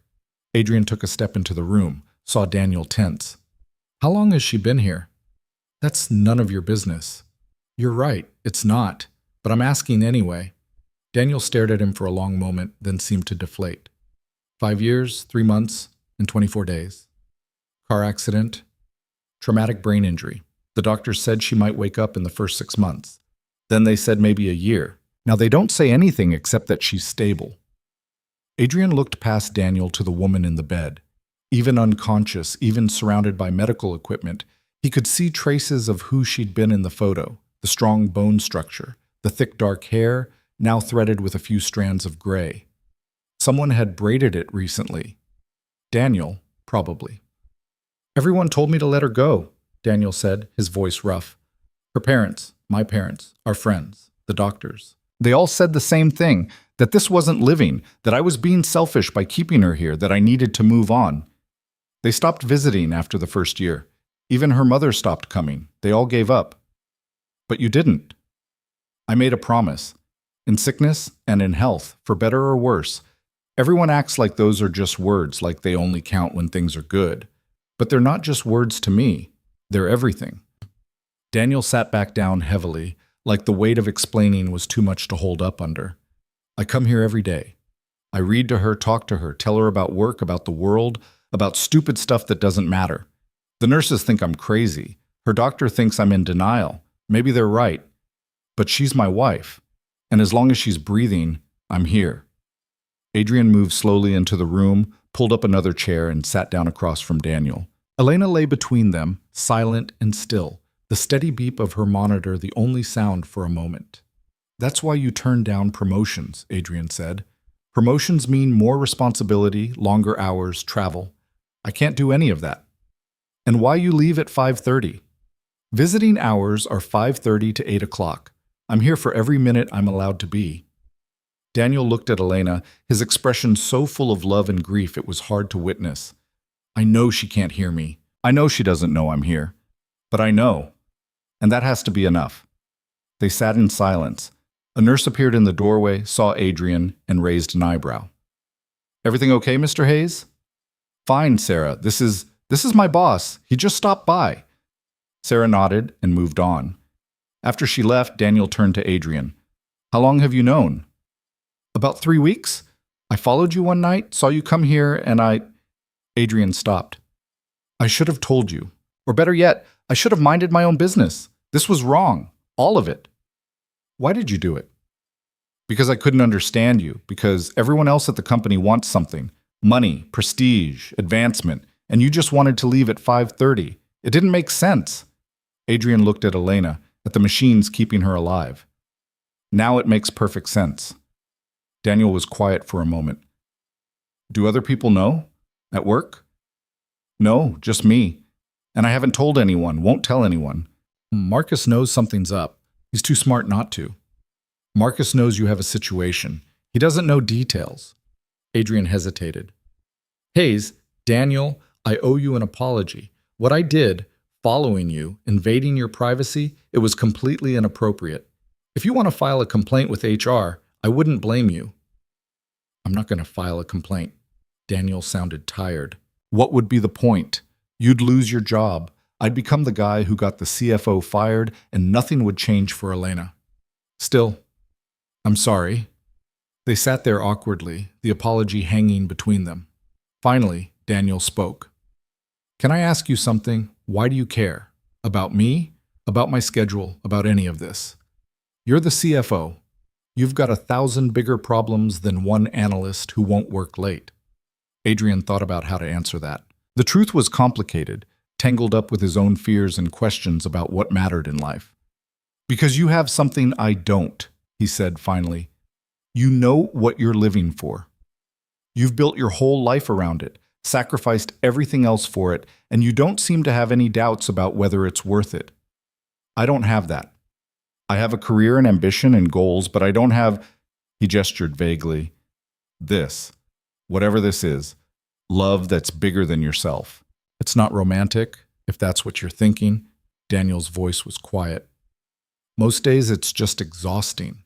Coming here, talking to someone who can't respond, going home alone, getting up and doing it all again. People think devotion is this beautiful, noble thing, but mostly it's just showing up when you don't want to, when it doesn't make any difference, when everyone tells you you're wasting your life. But you keep showing up because the alternative is breaking my promise. And if I break my promise to Elena, then who am I? What does my word mean? Daniel looked at his wife. Before the accident, we were planning to start a family. We just bought a house. We had this whole future mapped out. Then one drunk driver and all of it was gone. Everyone said I should sell the house, move on, find someone else, like she was just replaceable. His voice cracked on the last word. He stopped, collected himself. She's not replaceable. She's my wife. And until her heart stops beating, I'm her husband. That's not negotiable. Adrian felt something shift in his chest, a fundamental reordering of what he thought he understood about strength and commitment. How do you afford this place? The question was out before he could stop it. I'm sorry, that's too personal. We're way past personal boundaries at this point. Daniel gave a bitter laugh. I sold the house, sold my car, and bought that piece of junk Honda. Sold everything we owned that had any value. Then I took out loans. Maxed out every credit card. The life insurance policy we had, I cashed it out. And I work every hour of overtime I can get, which isn't many because I can't stay late. That's not sustainable. I know. I've got maybe another year before I'm completely underwater. Then I'll have to move her to a state facility. The pain in Daniel's voice was raw. Have you seen those places? Understaffed, underfunded, patients lined up in hallways because there aren't enough rooms. She deserves better than that. But I can't. I'm running out of options. Adrian's mind was already working through the numbers, thinking about solutions. The company's insurance policy, the employee assistance program, whether there were any grants or funds available. Stop, Daniel said, seeing his expression. Whatever you're thinking, stop. I don't want charity. It's not charity. It's you trying to fix something that can't be fixed. I appreciate it, really, but this is my problem to solve. What if it doesn't have to be? Daniel stood up abruptly. I think you should go. Daniel, please. I have an hour and 15 minutes left with my wife, and I'd like to spend it actually with her, not talking about money or work or any of this. He wasn't angry exactly, just exhausted. Thank you for the apology. Thank you for keeping my job secure, but please just go. Adrian stood, moved toward the door, then stopped. Can I ask one more thing? Daniel sighed. What? What do you read to her? The question seemed to catch Daniel off guard. He gestured to the book on the side table. Different things. Tonight it's Jane Eyre. She loved the Bronte sisters. We were supposed to visit the parsonage in England for our 10th anniversary. He picked up the book, ran his hand over the cover. Now I read them to her instead. Tell her about the heather on the moors, the storms, the passion. She always loved stories about people who refused to give up on each other. Adrian felt something break inside him. Not in a bad way, more like something that had been locked too tight finally giving way. She's lucky to have you, he said quietly. I'm the lucky one. I gotta love her. I still get to love her. That's more than a lot of people ever have. Daniel sat back down, opened the book. Now please, go. Adrian left, walking down the hallway in a daze. In the lobby, he stopped at the receptionist's desk. "Can I ask you something?"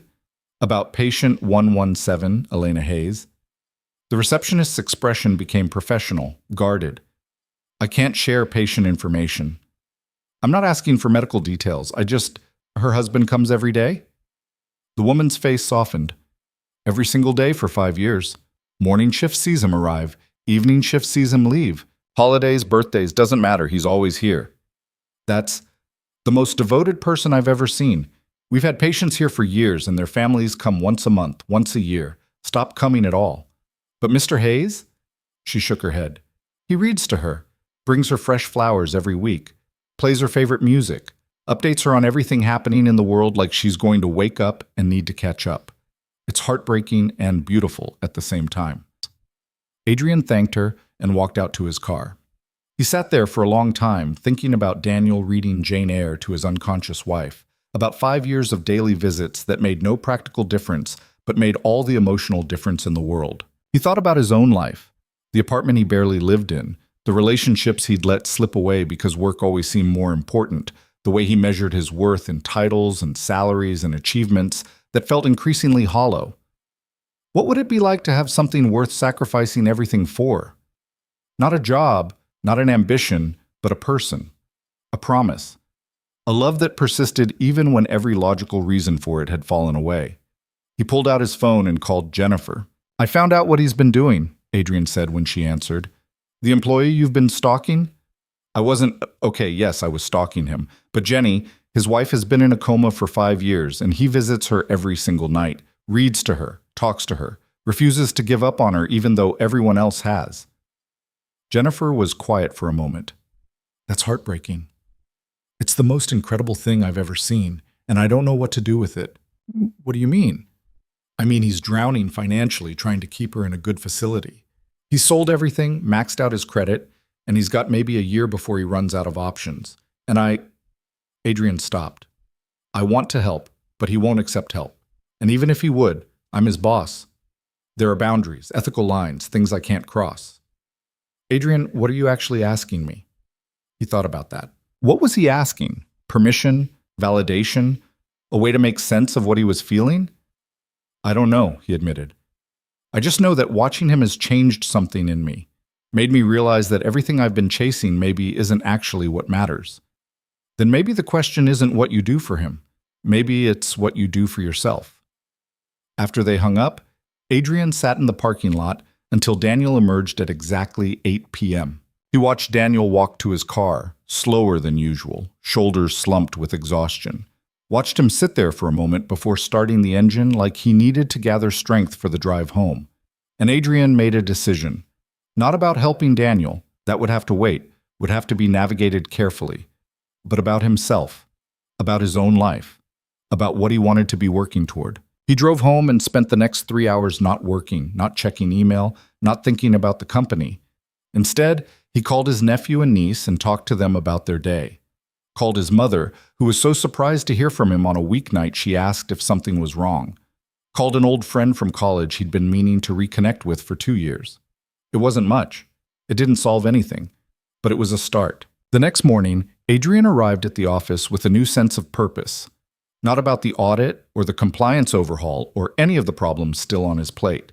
About something bigger. He called Marcus into his office at 8. "I need you to help me with something, quietly." Marcus raised an eyebrow. "This about Hayes again?" "Indirectly. I want to review our benefits package. Specifically, what we offer for long-term care situations, catastrophic medical expenses, that kind of thing. We've got pretty standard coverage, good insurance, but it caps out at certain limits. What would it take to improve it? Add supplemental coverage for extended care, increase the caps, maybe create a hardship fund for employees dealing with extraordinary medical situations?" Marcus sat back, studying Adrian. "That would be expensive. The board would want to know why. Because we should be supporting our employees when they're dealing with impossible situations. Because it's the right thing to do." Adrian met his eyes. "Can you put together a proposal? Cost analysis? Implementation timeline? The works?" "I can. But Adrian, if this is about Hayes, it's about all of us." Hayes is just the one who made me realize we should be doing better. Marcus smiled slowly. Okay, yeah, I can do that. Give me a week. After he left, Adrian pulled up Daniel's file one more time. Not to spy, not to investigate, just to look at the bare facts of a life reduced to employment data. Hired 5 years ago, 6 months after Elena's accident.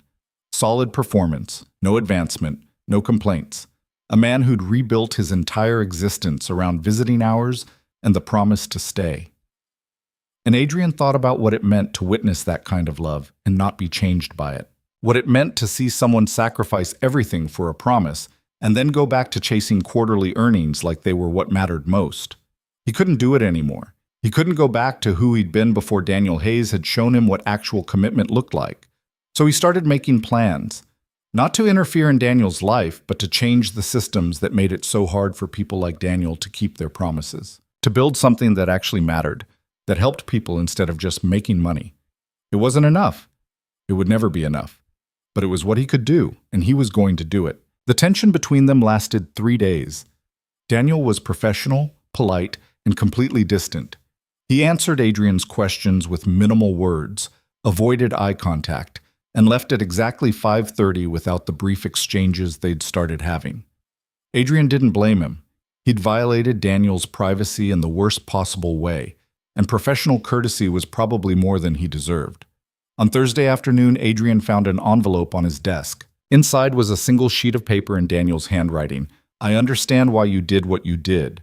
I don't like it, but I understand. Can we please just move forward and not discuss this again? DH Adrian wrote back on the same paper. Yes, and I'm sorry. AC. He left it on Daniel's desk before leaving that night. The next morning, Daniel nodded at him in the hallway. It wasn't forgiveness exactly, but it was something. Meanwhile, Marcus was working on the benefits proposal, and what he'd found was worse than Adrian had expected. Their insurance was adequate for typical medical situations, but catastrophic for long-term care. The caps were too low, the coverage periods too short, and there was no provision for extended situations like Elena's. Most employees in Daniel's position would have been forced to state facilities within 2 years. This is going to cost us, Marcus said, spreading the numbers across Adrian's desk. Roughly $2 million a year to implement the kind of coverage you're talking about. Is it defensible to the board? If you frame it as retention and recruitment, maybe. We'd be offering something most competitors don't. Marcus paused. But they're going to ask why now. Why this specific benefit? What are you going to tell them? That we almost lost a good employee because we weren't supporting him through an impossible situation. That if we want people to give their best to this company, we need to show up for them when life gets hard. They'll want to know who the employee is. Then I'll make it clear that information stays confidential. Adrian leaned back, put the proposal together. I'll present it at the next board meeting. That conversation happened on a Friday. By Monday, word had somehow spread that Adrian was proposing major changes to benefits, and the hallway speculation was running wild. People thought it was about parental leave or mental health coverage or a dozen other things. Nobody guessed the truth. Daniel appeared in Adrian's office Tuesday morning, closing the door behind him. People are saying you're overhauling our benefits package. I'm proposing improvements. Nothing's decided yet. Marcus told me it is about long-term care coverage. Daniel's expression was unreadable. That's because of me, isn't it? There was no point lying. Partially, but it's also because our current coverage is inadequate across the board. You're not the only person this would help. But I'm the reason you're doing it now. You're the reason I realized we should have been doing it all along. Adrian met his eyes. I'm not trying to save you, Hayes. I'm trying to build something better. Daniel was quiet for a long moment. If the board approves this, people are going to benefit who have nothing to do with my situation. That's the idea, yes. And you're willing to spend political capital on this, right after surviving the audit, when you should be focused on compliance and keeping your job secure? I am focused on keeping my job secure. Part of that is making sure I can look at myself in the mirror. Adrian pulled up the proposal Marcus had drafted. We can afford this. It's the right thing to do.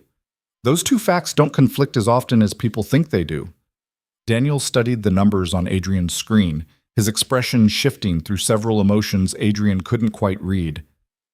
This won't solve my problem, Daniel said finally. Even with better coverage, I'm still looking at bankruptcy in 18 months, maybe 2 years. The debt is too deep. I know, but it might give you breathing room. Time to figure out other options. There are no other options. I've looked. Daniel's voice was flat. The only variable left is how long I can keep her at Greenwood before I have to move her somewhere cheaper. And this, he gestured at the screen. This might buy me 6 extra months. Maybe. 6 months is something. Is it? 6 months of delaying the inevitable? Daniel's composure cracked slightly. You don't understand. The state facility I'll have to move her to. I visited it. The smell hits you the moment you walk in. Patients 2 to a room, sometimes 3. Staff that's overworked and underpaid and just trying to get through their shifts. Elena would just be a body taking up space, and He stopped, pressed his palms against his eyes. When he spoke again, his voice was rough. I promised her she'd never end up somewhere like that. I promised I'd take care of her. And I'm going to break that promise because I can't afford to keep it. Adrian felt helpless, a foreign sensation. He was used to problems he could solve with money or strategy or sheer determination. But this, Daniel's grief, Elena's condition, the impossible mathematics of love versus resources, he didn't know how to fix any of it. Let me think about this, Adrian said. There might be options we haven't considered. Stop. Please just stop trying to fix this. It's not fixable. Daniel stood up. I appreciate what you're trying to do with the benefits package. I do, but it doesn't change anything for me.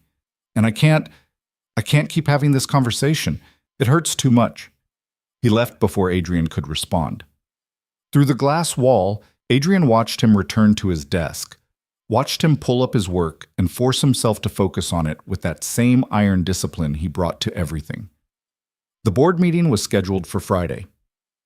Adrian spent the week refining the proposal, running numbers, building the business case. He also spent the week watching Daniel, seeing things he'd missed before. The way Daniel's hands shook slightly when he checked his phone during lunch, probably looking at bills, debt notices, calls from collection agencies.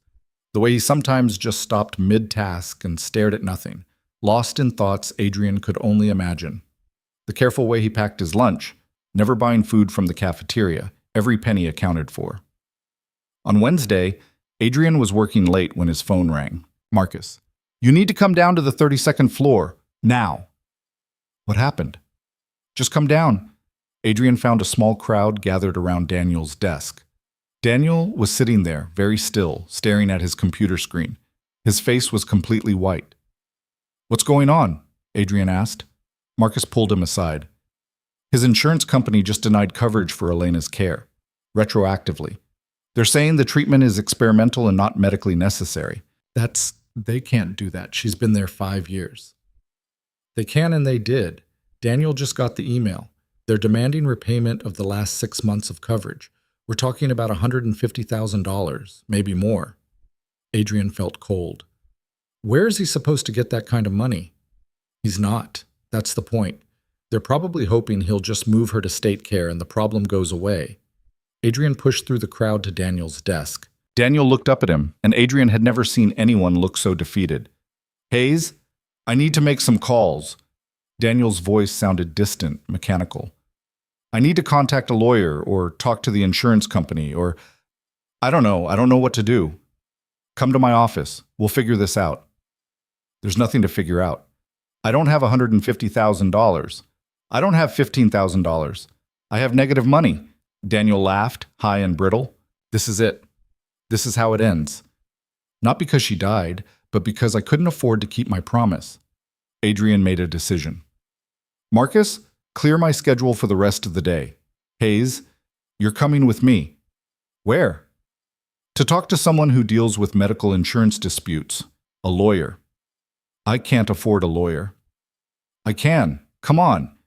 He practically dragged Daniel out of the office, into his car, and across town to a law firm where one of his former colleagues worked. Lisa Chen specialized in insurance law, and she owed Adrian a favor from when he'd helped her land a major client 2 years ago.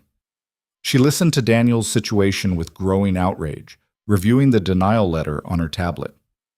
This is garbage, she said finally. Complete garbage. They're claiming experimental treatment for care that's been standard protocol for years. They're hoping you won't fight it. Can he fight it? Adrian asked. He can. It'll take time, probably 6 months to a year, and there's no guarantee of winning. Lisa looked at Daniel. But I think you've got a strong case. The care Elena's receiving isn't experimental. It's maintenance. They're required to cover it. I don't have 6 months, Daniel said. Greenwood wants payment now. If I can't pay, they'll discharge her. They can't discharge an unconscious patient without arranging transfer to another facility. That gives us maybe 30 days. Lisa made some notes. I'll take your case pro bono.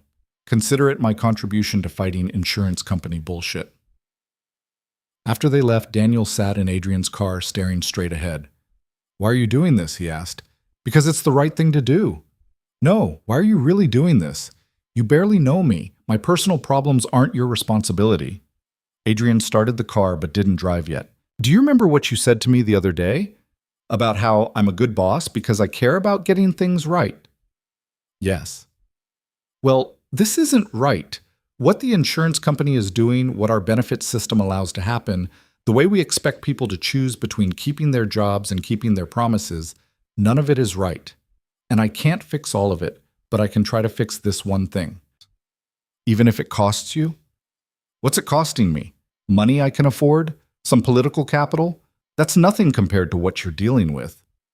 Daniel was quiet the whole drive back to the office. When Adrian pulled into the parking lot, Daniel finally spoke. Thank you, for the lawyer, for everything. I still don't think it's going to work, but thank you for trying. Adrian watched him walk to his Honda, watched him drive away toward Greenwood, and another evening of reading to Elena, of keeping vigil, of holding on to hope that seemed more impossible every day. The board meeting on Friday was contentious. Adrian presented the benefits proposal, walked through the numbers, made his case. The response was mixed. Half the board saw it as a smart investment in employee retention. The other half saw it as an unnecessary expense right after an expensive audit. We need to focus on core business, one board member argued, not expanding benefits packages when we're under regulatory scrutiny. Our core business is people, Adrian shot back. If we can't take care of our employees when they're dealing with impossible situations, we'll lose our best talent to companies that will. The discussion went in circles for 40 minutes. Finally, the board chair called for a vote.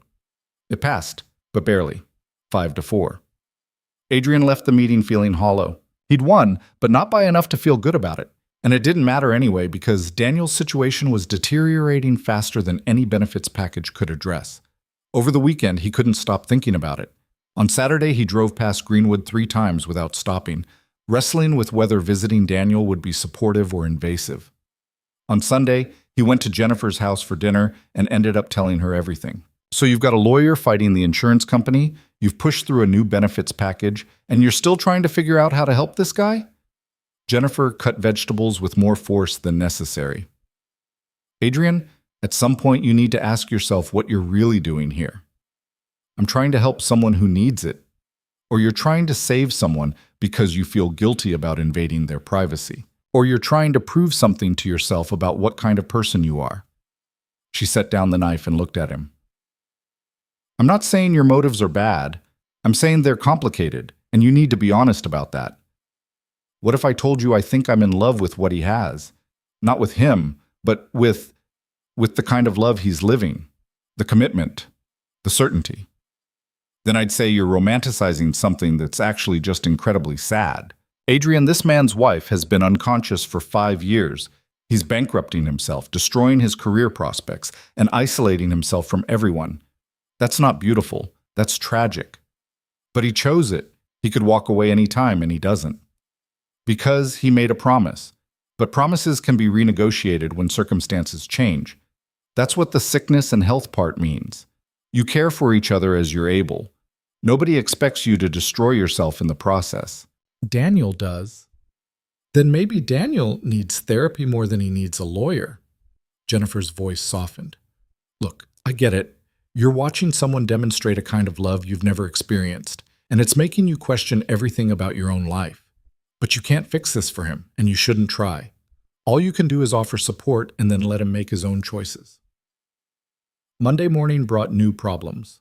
The insurance company had responded to Lisa's initial filing by escalating. They were now claiming that Elena should be transferred to a long-term acute care hospital, not an extended care facility, and that Greenwood had been inappropriately billing them for years. "This is a stalling tactic," Lisa told Adrian over the phone. "They're trying to intimidate Daniel into giving up." "Will it work?" "I don't know. How much fight does he have left?" Not much, Adrian thought. Daniel had come in that morning looking like he hadn't slept in days. There were rumors circulating that he'd been seen arguing with someone in the parking lot over the weekend, probably a debt collector or someone from the facility's billing department. Adrian tried to give him space, tried to let him handle it. But by Wednesday, Daniel missed a deadline for the first time anyone could remember. It was a small thing, a routine analysis that wasn't urgent, but it was so unlike him that Adrian went down to check on him. Daniel was at his desk, but he wasn't working. He was just sitting there, staring at a photo of Elena on his phone. Not the old one from before the accident, but a recent one. She looked peaceful, asleep, the braid in her hair fresh. "Hayes?" Daniel, startled, quickly closed his phone. "Sorry, I'll get that analysis to you by end of day." I'm not worried about the analysis. I'm worried about you." "I'm fine." "You're not fine. You look like you haven't slept in a week." Daniel's laugh was bitter. "Try 2 weeks. The insurance company is demanding I move Elena by the end of the month, or they'll stop all payments immediately. Greenwood is threatening to transfer her to the first facility with an open bed if I can't guarantee payment. And I've got collection agencies calling me every hour because I'm behind on everything." He pressed his hands against his face. "I'm losing, Adrian. I thought if I just worked hard enough, sacrificed enough, stayed committed enough, it would be okay. But it's not okay. It's never going to be okay." Adrian pulled up a chair, sat down next to him. Around them, other analysts were pretending not to notice. "What if you didn't have to fight this alone?" Adrian said quietly. "I am alone. That's the whole point. Everyone else gave up. Her parents, our friends, everyone. They all said I should let her go, move on, stop throwing good money after bad. And I can't, I won't. But that means doing this by myself. What if I could help, really help, not just with lawyers and benefits packages, but with—" Adrian stopped, knowing he was about to cross a line he couldn't uncross. "What if I could cover Greenwood's costs until the insurance situation is resolved?" Daniel's head snapped up. "No. Just hear me out. No, absolutely not. I'm not taking your money. It would be a loan. You could pay me back when what? When Elena wakes up and we win the lottery? When the insurance company admits they're wrong? When hell freezes over?" Daniel stood up abruptly. "I appreciate everything you've done. The lawyer, the benefits proposal, trying to protect my job. But I draw the line at charity. It's not charity. Yes, it is. It's you feeling sorry for me and trying to fix a problem that isn't yours to fix." Daniel's voice was rising now. Other people definitely listening. "You want to know what the worst part of all this is? It's not Elena being gone. It's not the debt or the stress or any of it. It's people treating me like I'm broken, like I need to be saved, like my choice to stay with my wife is some kind of pathology, instead of just what married people are supposed to do." "I don't think you're broken." "Then stop trying to fix me." Daniel grabbed his briefcase. "I need to go." "Hayes, it's 3 p.m. "I don't care. I need to get out of here." He left, walking past Adrian without looking back. The entire floor was silent, everyone watching. Adrian stood there feeling like he'd just made everything worse. Marcus appeared at his elbow. "Well, that went great. I was trying to help. I know, but maybe he doesn't want the kind of help you're offering." Marcus guided him back toward the elevators. "Come on, let him cool off." In Adrian's office, Marcus poured them both coffee from the pot that was always brewing. "You're in over your head," Marcus said. "I know. You can't save him. I know that too. But you're going to keep trying anyway." Adrian didn't answer, just stared out the window at the city below. Somewhere out there, Daniel was probably driving to Greenwood, probably composing himself before he walked into Elena's room, probably putting on the face of devoted husband, even though he was crumbling inside. "Why does he do it?" Adrian asked. "Why does he keep going when anyone else would have given up years ago?" "Because he promised. And some people, the good ones, the crazy ones, they think promises are more important than happiness or security or sense. Marcus set down his coffee. You asked me once what I thought about Hayes. You want to know the truth? I think he's the strongest person I've ever met, and also the most broken. And I'm not sure those two things are separate. That night, Adrian didn't go home. He drove to Greenwood instead, parked in his spot, and waited. Daniel's car was already there. Adrian sat watching the building until almost 8:30 when Daniel finally emerged. Daniel saw him immediately. For a moment, Adrian thought he might just drive away. Instead, Daniel walked over and tapped on the window. Adrian rolled it down. Are you following me again? Daniel asked. No, I wanted to make sure you were okay. I'm not okay. I haven't been okay in 5 years, but I'm still here. Daniel leaned against the car. Look, I'm sorry I blew up at you earlier. You were trying to help, and I'm just tired. Tired of fighting, tired of hoping, tired of all of it. You have nothing to apologize for. I do, though. You've done more for me than anyone has in years, and I keep throwing it back in your face because I'm too proud to accept help. Daniel looked back at the building. The truth is, I'm scared. Scared of what happens when I can't pay anymore. Scared of having to move her to some terrible place where nobody knows her name or cares if she's comfortable. Scared that I've been doing all this for nothing, that she's never going to wake up, and I've just been waiting for someone who's already gone. Adrian got out of the car. They stood there in the parking lot, the evening cool, the lights from the building casting long shadows. She's not gone, Adrian said. Her heart's still beating. That counts for something. Does it? Or am I just prolonging something that ended the day of the accident? Daniel's voice broke. The doctors say there's almost no chance she'll ever wake up. Her parents wanted to withdraw care 3 years ago. Everyone keeps telling me I'm being selfish, keeping her here for me instead of letting her go in peace. And maybe they're right. Maybe I am selfish. Or maybe you're honoring your commitment to her. Maybe you're showing the kind of love most people only talk about. Love isn't supposed to feel like this. Like drowning. Like failure. Daniel pulled off his glasses, wiped his eyes. I don't know how much longer I can do this. Adrian didn't have an answer. What could he say? That everything would work out? That love conquered all? He didn't believe in platitudes, and Daniel wouldn't accept them anyway. Do you want to get coffee? Adrian asked instead. Real coffee, not the break room stuff. Just talk. Off the clock, no boss-employee dynamic, just two people trying to figure things out. Daniel looked surprised, then thoughtful. Yeah, okay. There's a diner 2 blocks from here. They know me. They won't bother us. The diner was exactly the kind of place that existed in every city. Vinyl booths, fluorescent lighting, coffee that was always fresh because the pot never stopped brewing. The waitress greeted Daniel by name, gave Adrian a curious look but didn't ask questions. They ordered coffee and pie neither of them wanted. For a while they just sat there in comfortable silence.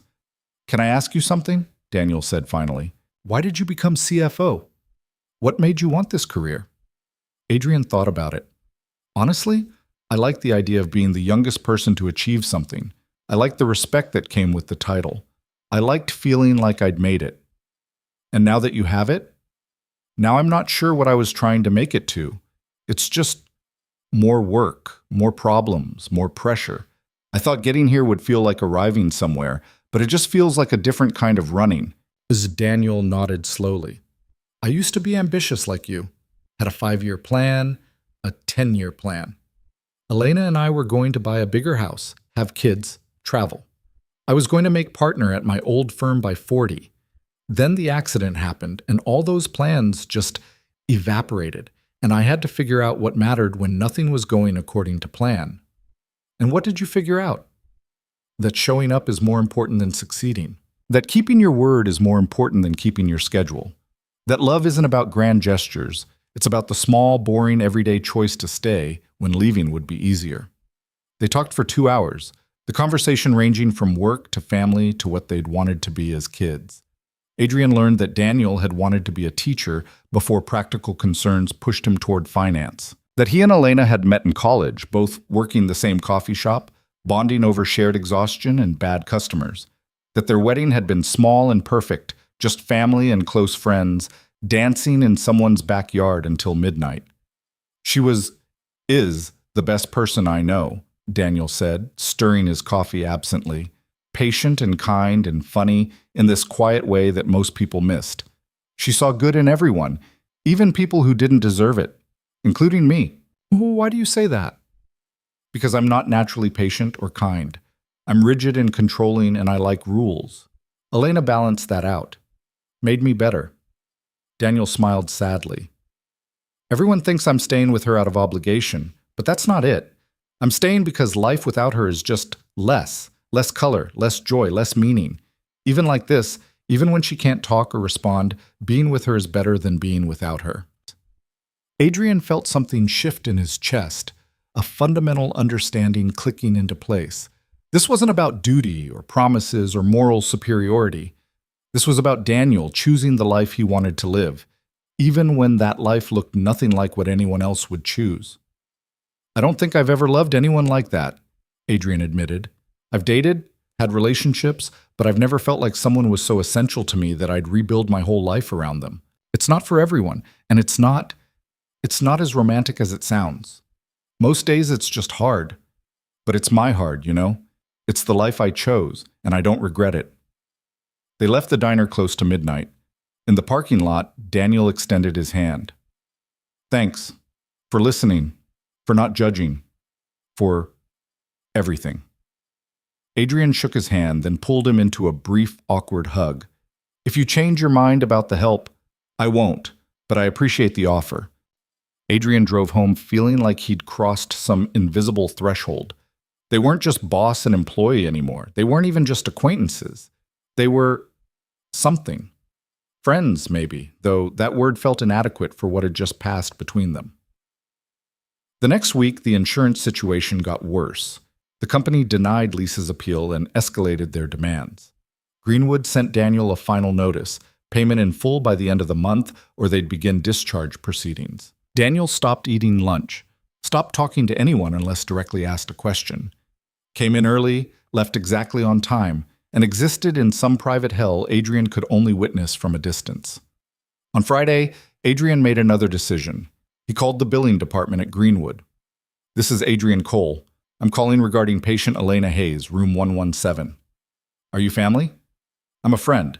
I'd like to set up an account to cover any outstanding charges on her care. Sir, we can't discuss patient accounts with non-family members. I don't need to discuss them. I need to pay them. Can you set up a payment arrangement where any charges above what insurance covers are billed to me directly? There was a pause. That's unusual, but possible?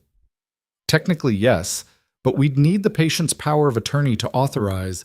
Who holds Elena's power of attorney? Another pause, clicking keys. Daniel Hayes. Then I'll get his authorization and call you back. Except he couldn't get Daniel's authorization, because Daniel would never agree to this, which meant Adrian needed to find another way, or accept that sometimes you couldn't save people who didn't want to be saved. He was still wrestling with that question when his phone rang. It was the reception desk. Mr. Cole, there's a woman here to see you, says her name is Elena's mother. Should I send her up? Adrian's pulse kicked up. Yes, send her up. The woman who entered his office 5 minutes later was in her mid-60s, well-dressed, with the same bone structure as the woman in Daniel's photo. But where Elena had looked warm and alive, this woman looked tired and cold. Mr. Cole, I'm Patricia Hayes, Elena's mother. Please sit down. Can I get you anything? No, thank you. I won't take much of your time. She sat with perfect posture, hands folded in her lap. I'm here about my son-in-law, Daniel. Is he okay? That depends on your definition of okay. Physically, he's fine. Mentally, emotionally, financially, he's destroying himself. She met Adrian's eyes. And I understand you've been trying to help him. How did you? Daniel mentioned you, said his boss had been supportive during a difficult time. I did some research, found out you're quite young for a CFO, and put 2 and 2 together. Patricia's expression softened slightly. I also heard you're proposing changes to your benefits package because of situations like Daniel's. That's true. Then you understand the impossibility of what he's trying to do. The financial burden, the emotional cost, the fact that Elena is never going to wake up. Adrian chose his words carefully. I understand it's difficult. I don't presume to understand what it's like to be in Daniel's position. Let me tell you what it's like. It's watching someone you love waste their life on a promise that became void the moment Elena's brain stopped functioning normally. It's watching him sell everything, destroy his credit, isolate himself from everyone who cares about him. It's watching him treat a body in a bed like it's still my daughter when my daughter died 5 years ago. The bluntness was startling. Adrian tried to keep his expression neutral. With respect, Mrs. Hayes, Elena is still alive. Is she? Her heart beats, yes. Machines help her breathe, tubes feed her. But is that life? Or is that just persistence? Patricia's voice was steady, but her hands trembled. I love my daughter more than anything in this world, and that's exactly why I wanted to let her go. Because keeping her in that state isn't love, it's selfishness. Daniel doesn't see it that way. I know he doesn't. That's the problem. She leaned forward. Mr. Cole, Adrian, I came here because I'm desperate. Daniel won't listen to me, won't listen to the doctors, won't listen to anyone. But maybe he'll listen to you. Maybe if his boss, someone he respects professionally, told him it was okay to let go, to move on, to stop destroying himself for someone who's already gone. You want me to convince him to give up on Elena. I want you to convince him to save himself before there's nothing left to save. They sat in silence for a moment. Adrian thought about Daniel reading Jane Eyre in that quiet room, about 5 years of daily visits, about a promise that Daniel valued more than his own well-being. I can't do that, Adrian said finally. I'm sorry, Mrs. Hayes. I know you're worried about him, and that comes from a place of love. But I can't, I won't tell Daniel to break his promise. That's not my place. Patricia stood, disappointment clear on her face. Then you're enabling him, helping him prolong this delusion instead of facing reality. Maybe. Or maybe I'm respecting his right to make his own choices, even choices I don't fully understand. She left without another word. Adrian sat at his desk feeling shaken. Was Patricia right? Was he enabling Daniel's self-destruction by supporting him? Or was he honoring Daniel's autonomy, his right to define his own commitments? He didn't know, and the not knowing was starting to keep him up at night. Adrian didn't tell Daniel about his mother-in-law's visit. He told himself it was respecting Daniel's privacy, but really he just didn't know how to explain that he'd been asked to talk Daniel into giving up and had refused. The whole conversation had left him feeling complicit in something he couldn't quite name. The following Monday, Lisa called with news about the insurance case. We got a hearing date, 3 weeks from now. It's fast, which is good, but it also means we need to prepare quickly. She paused. How's Daniel holding up? Not great. Greenwood's discharge deadline is in 2 weeks. Can he get an extension? I don't know. He won't talk to me about it. Adrian rubbed his eyes. Lisa, what are the actual odds here? Be honest. 60-40 in our favor. Maybe 70-30 if the judge is sympathetic. But insurance companies have deep pockets and good lawyers. It's going to be a fight. After hanging up, Adrian sat staring at his computer screen without seeing it. 60-40, maybe 70-30. Those weren't terrible odds, but they also meant a 30 to 40% chance that Daniel would lose everything he'd been fighting for. He pulled up his personal banking information and looked at his investment accounts. The number there was substantial, more than he needed, more than he'd ever spend. Enough to cover Elena's care at Greenwood for years. Maybe enough to solve this entire problem. But Daniel had made himself clear. No charity, no rescue. Just the dignity of fighting his own battles, even if he was losing. Adrian closed the browser and tried to focus on work. The new compliance framework was rolling out, requiring his attention on a dozen different initiatives. But his mind kept drifting back to Daniel, to Elena, to the impossible mathematics of love and money and time running out. Wednesday afternoon, Daniel came to his office. He looked worse than Adrian had ever seen him, thinner, hollowed out, like he was disappearing from the inside. I need to ask you something, Daniel said, closing the door behind him. And I need you to be honest. Okay. Did my mother-in-law contact you? Adrian's stomach dropped. Yes, last week. And what did she want? She wanted me to convince you to let Elena go, to move on. Adrian met his eyes. I told her no. Daniel's expression flickered through several emotions: anger, relief, exhaustion. He sat down heavily in the chair across from Adrian's desk. She's been calling me non-stop. Her, Elena's father, even some of our old friends. Everyone suddenly has an opinion about what I should do. His voice was flat. They all think I'm crazy. They all think I should just walk away, put Elena in state care and get on with my life. What do you think? I think... Daniel stopped, swallowed hard. I think I'm tired. So tired I can barely think straight. And I think maybe they're right. Maybe I am crazy. Maybe I have been for 5 years. But I also think that if I give up now, if I break my promise, then what was it all for? All the sacrifice, all the fighting. What did it mean if I quit at the end? It would mean you did everything you could until you couldn't anymore. That's not quitting. That's being human. Is it? Or is it just taking the easy way out when things get too hard? Daniel's hands were shaking. Everyone keeps telling me Elena would want me to move on, that she wouldn't want me destroying myself like this. But they didn't know her like I did. Elena was the most stubborn person I've ever met. When she committed to something, she saw it through, no matter what. That's who I married. That's who I'm trying to honor. Adrian thought about Patricia Hayes, about her certainty that her daughter was already gone, about the impossible position Daniel was in, trying to honor a woman who couldn't speak for herself, interpreting silence into meaning. What if I could fix this? Adrian said quietly. Not alone, not charity. What if I could find a way to secure Elena's care at Greenwood, permanently, without it costing you anything? Daniel's laugh was bitter. There's no such way. Money has to come from somewhere. What if it came from me? Anonymous donation to the facility, designated for Elena's care. You'd never know it was me, never have to feel indebted. Stop. Daniel stood up. Just stop. I know you mean well, but I can't. I won't accept that. It's not about pride. It's about, this is my responsibility, my promise. If I can't keep it on my own, then what kind of husband am I? The kind who's been fighting alone for 5 years while everyone else gave up. That's not weakness, Daniel. That's the opposite. Then why does it feel like I'm failing? The question hung between them, unanswerable. After a long moment, Daniel moved toward the door. The hearing is in 2 weeks. Lisa thinks we have a decent shot. If we win, maybe I can get an extension from Greenwood. If we don't, he stopped. If we don't, then I guess I'll finally have to face what everyone's been telling me all along, that I can't do this, that it's over.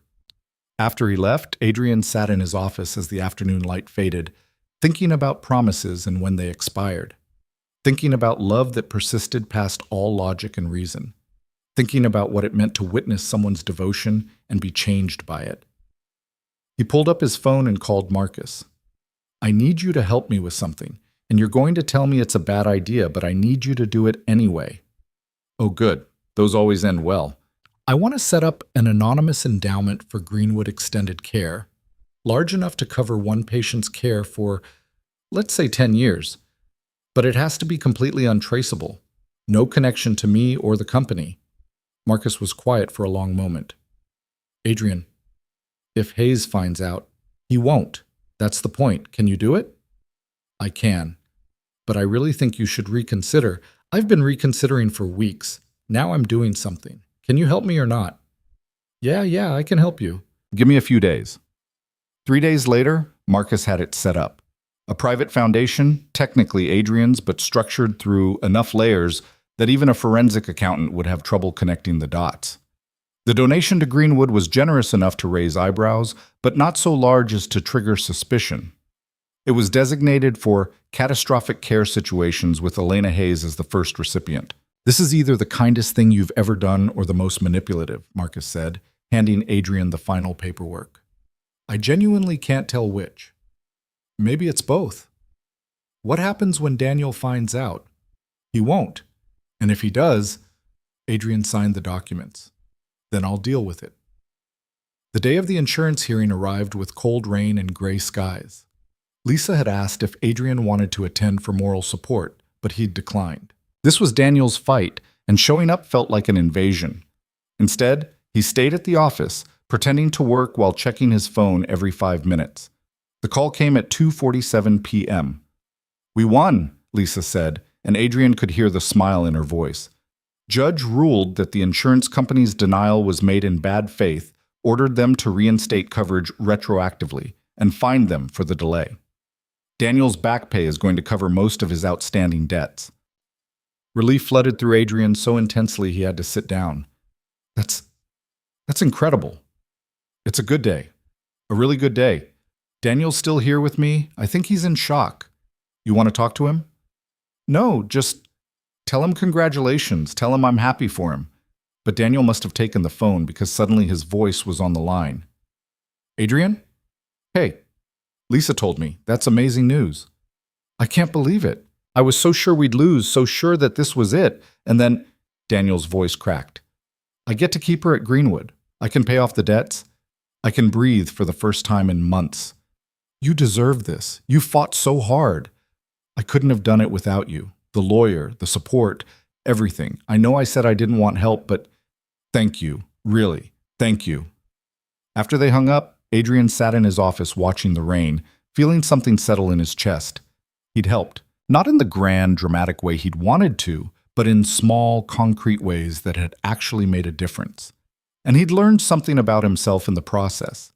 That fixing things wasn't always the point. Sometimes bearing witness was enough. 2 weeks later, Greenwood's administrator called Daniel into a meeting. Adrian only knew about it because Daniel came to his office afterward, looking confused and suspicious. Something weird just happened, Daniel said. Adrian's pulse kicked up. What? Greenwood called me in to tell me that someone, they won't say who, set up an endowment for Elena's care. Anonymous donor covers everything insurance doesn't for the next 10 years. Daniel was watching Adrian carefully. You wouldn't know anything about that, would you? Adrian had prepared for this. He'd practiced his answer, made sure it was honest without being the whole truth. I don't know anything specific, but after the benefits proposal went through, I mentioned to a few board members that we should look into supporting employees with catastrophic medical situations. It's possible someone took that idea and ran with it. Someone with access to that kind of money. We're a financial services company. Most people here have access to that kind of money. Adrian kept his expression neutral. Does it matter who? The point is someone wanted to help, and they did it in a way that let you keep your dignity. Daniel studied him for a long moment. You're lying. I'm not. Adrian, I've watched you negotiate with auditors and board members. You're good at a lot of things, but lying isn't one of them. Daniel sat down. It was you, wasn't it? There was no point denying it. Yes. How much? Enough to matter. Not enough to change my life. Adrian leaned forward. And before you get angry, before you say you can't accept it, it's already done.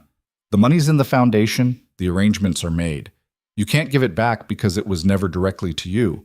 It's to the facility, for Elena's care. You can't just. Daniel stopped, pressed his hands against his face. When he lowered them, his eyes were wet. Why? Why would you do this?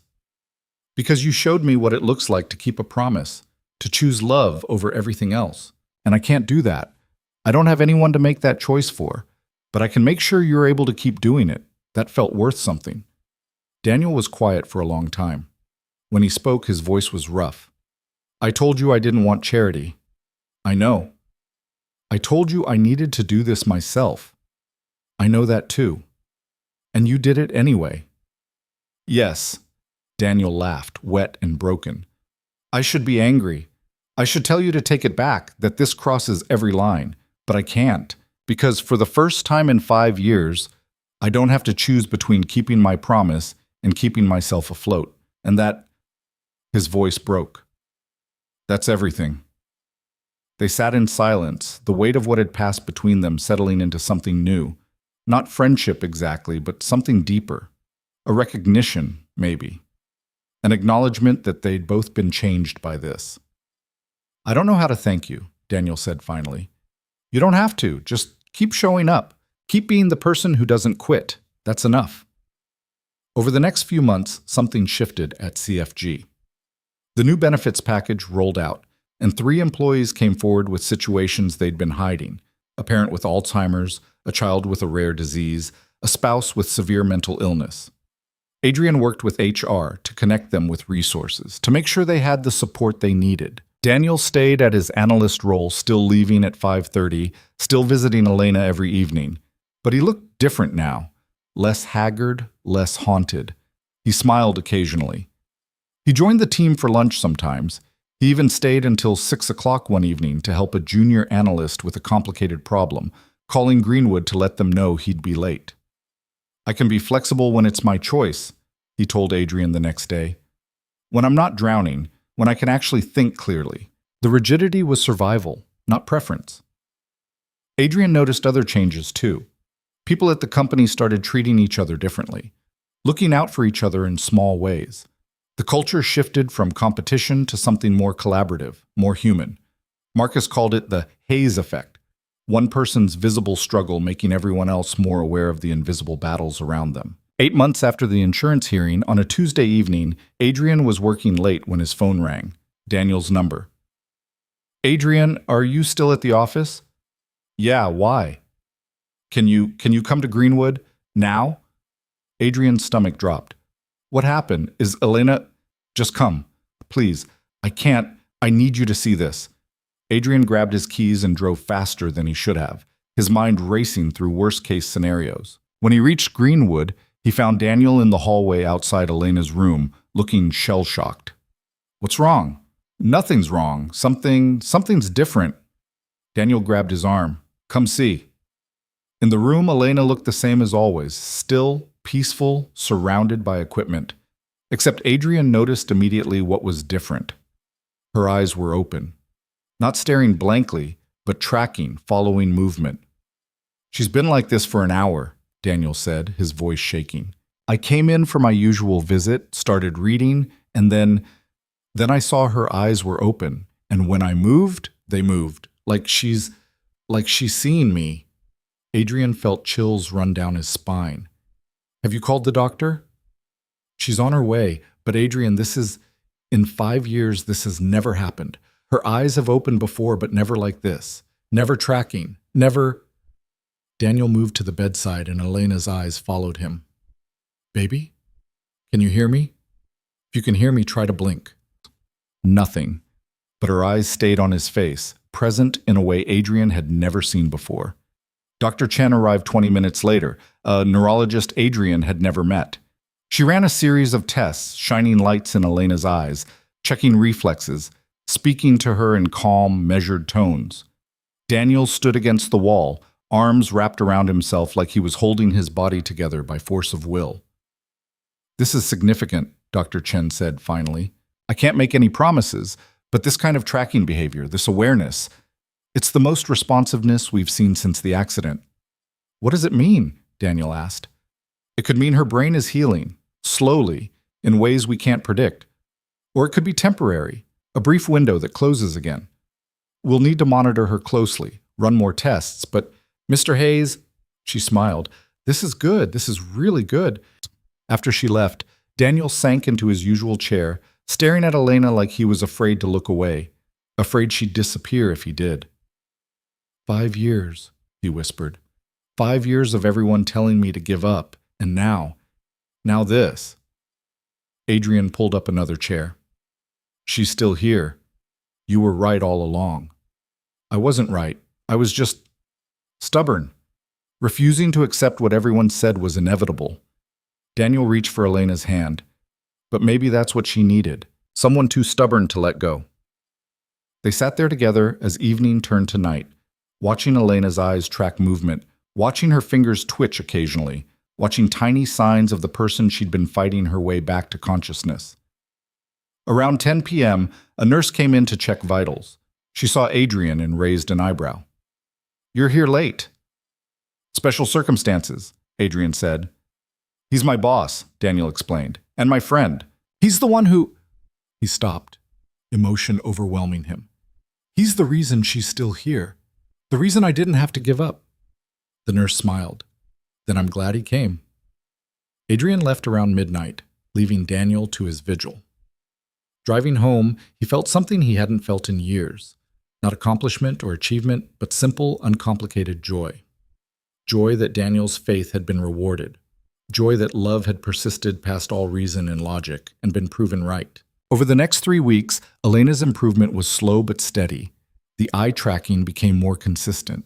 Her fingers began to move deliberately, squeezing Daniel's hand when he asked.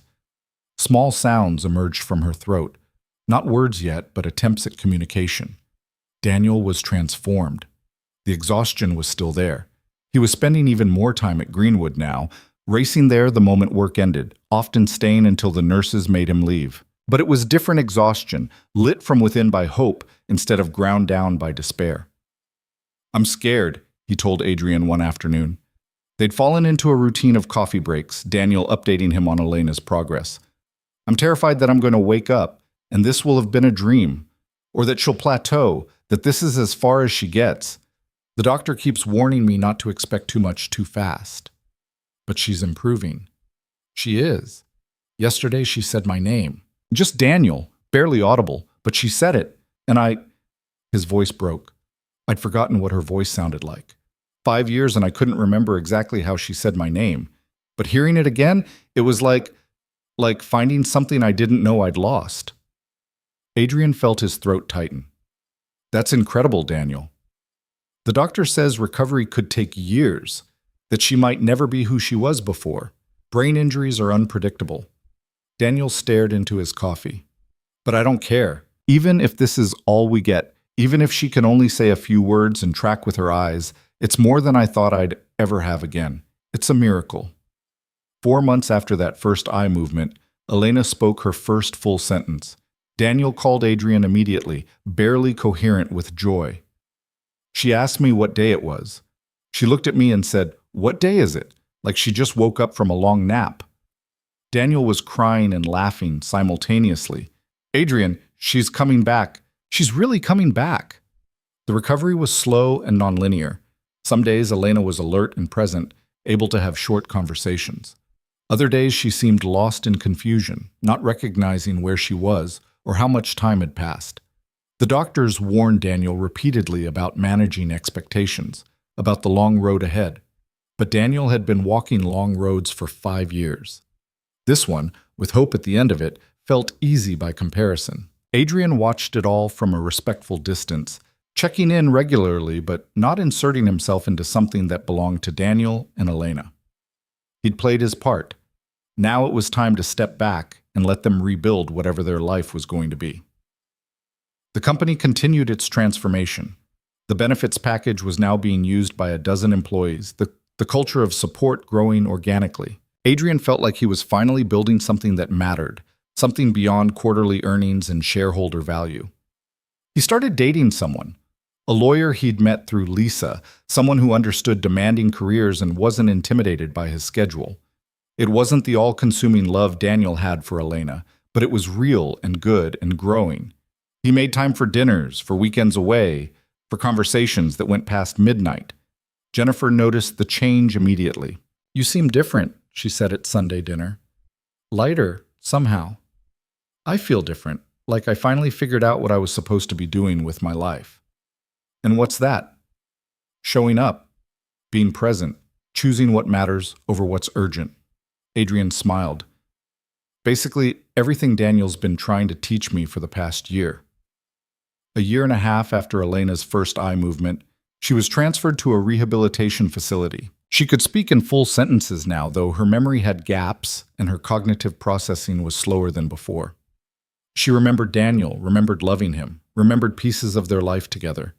The woman she'd been was still there, coming back gradually like a photograph developing.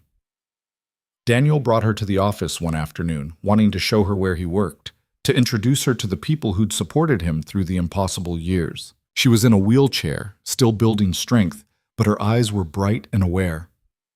"You're Adrian," she said when Daniel introduced them. "The one who helped." "I didn't do much." "He's lying," Daniel said, his hand on Elena's shoulder.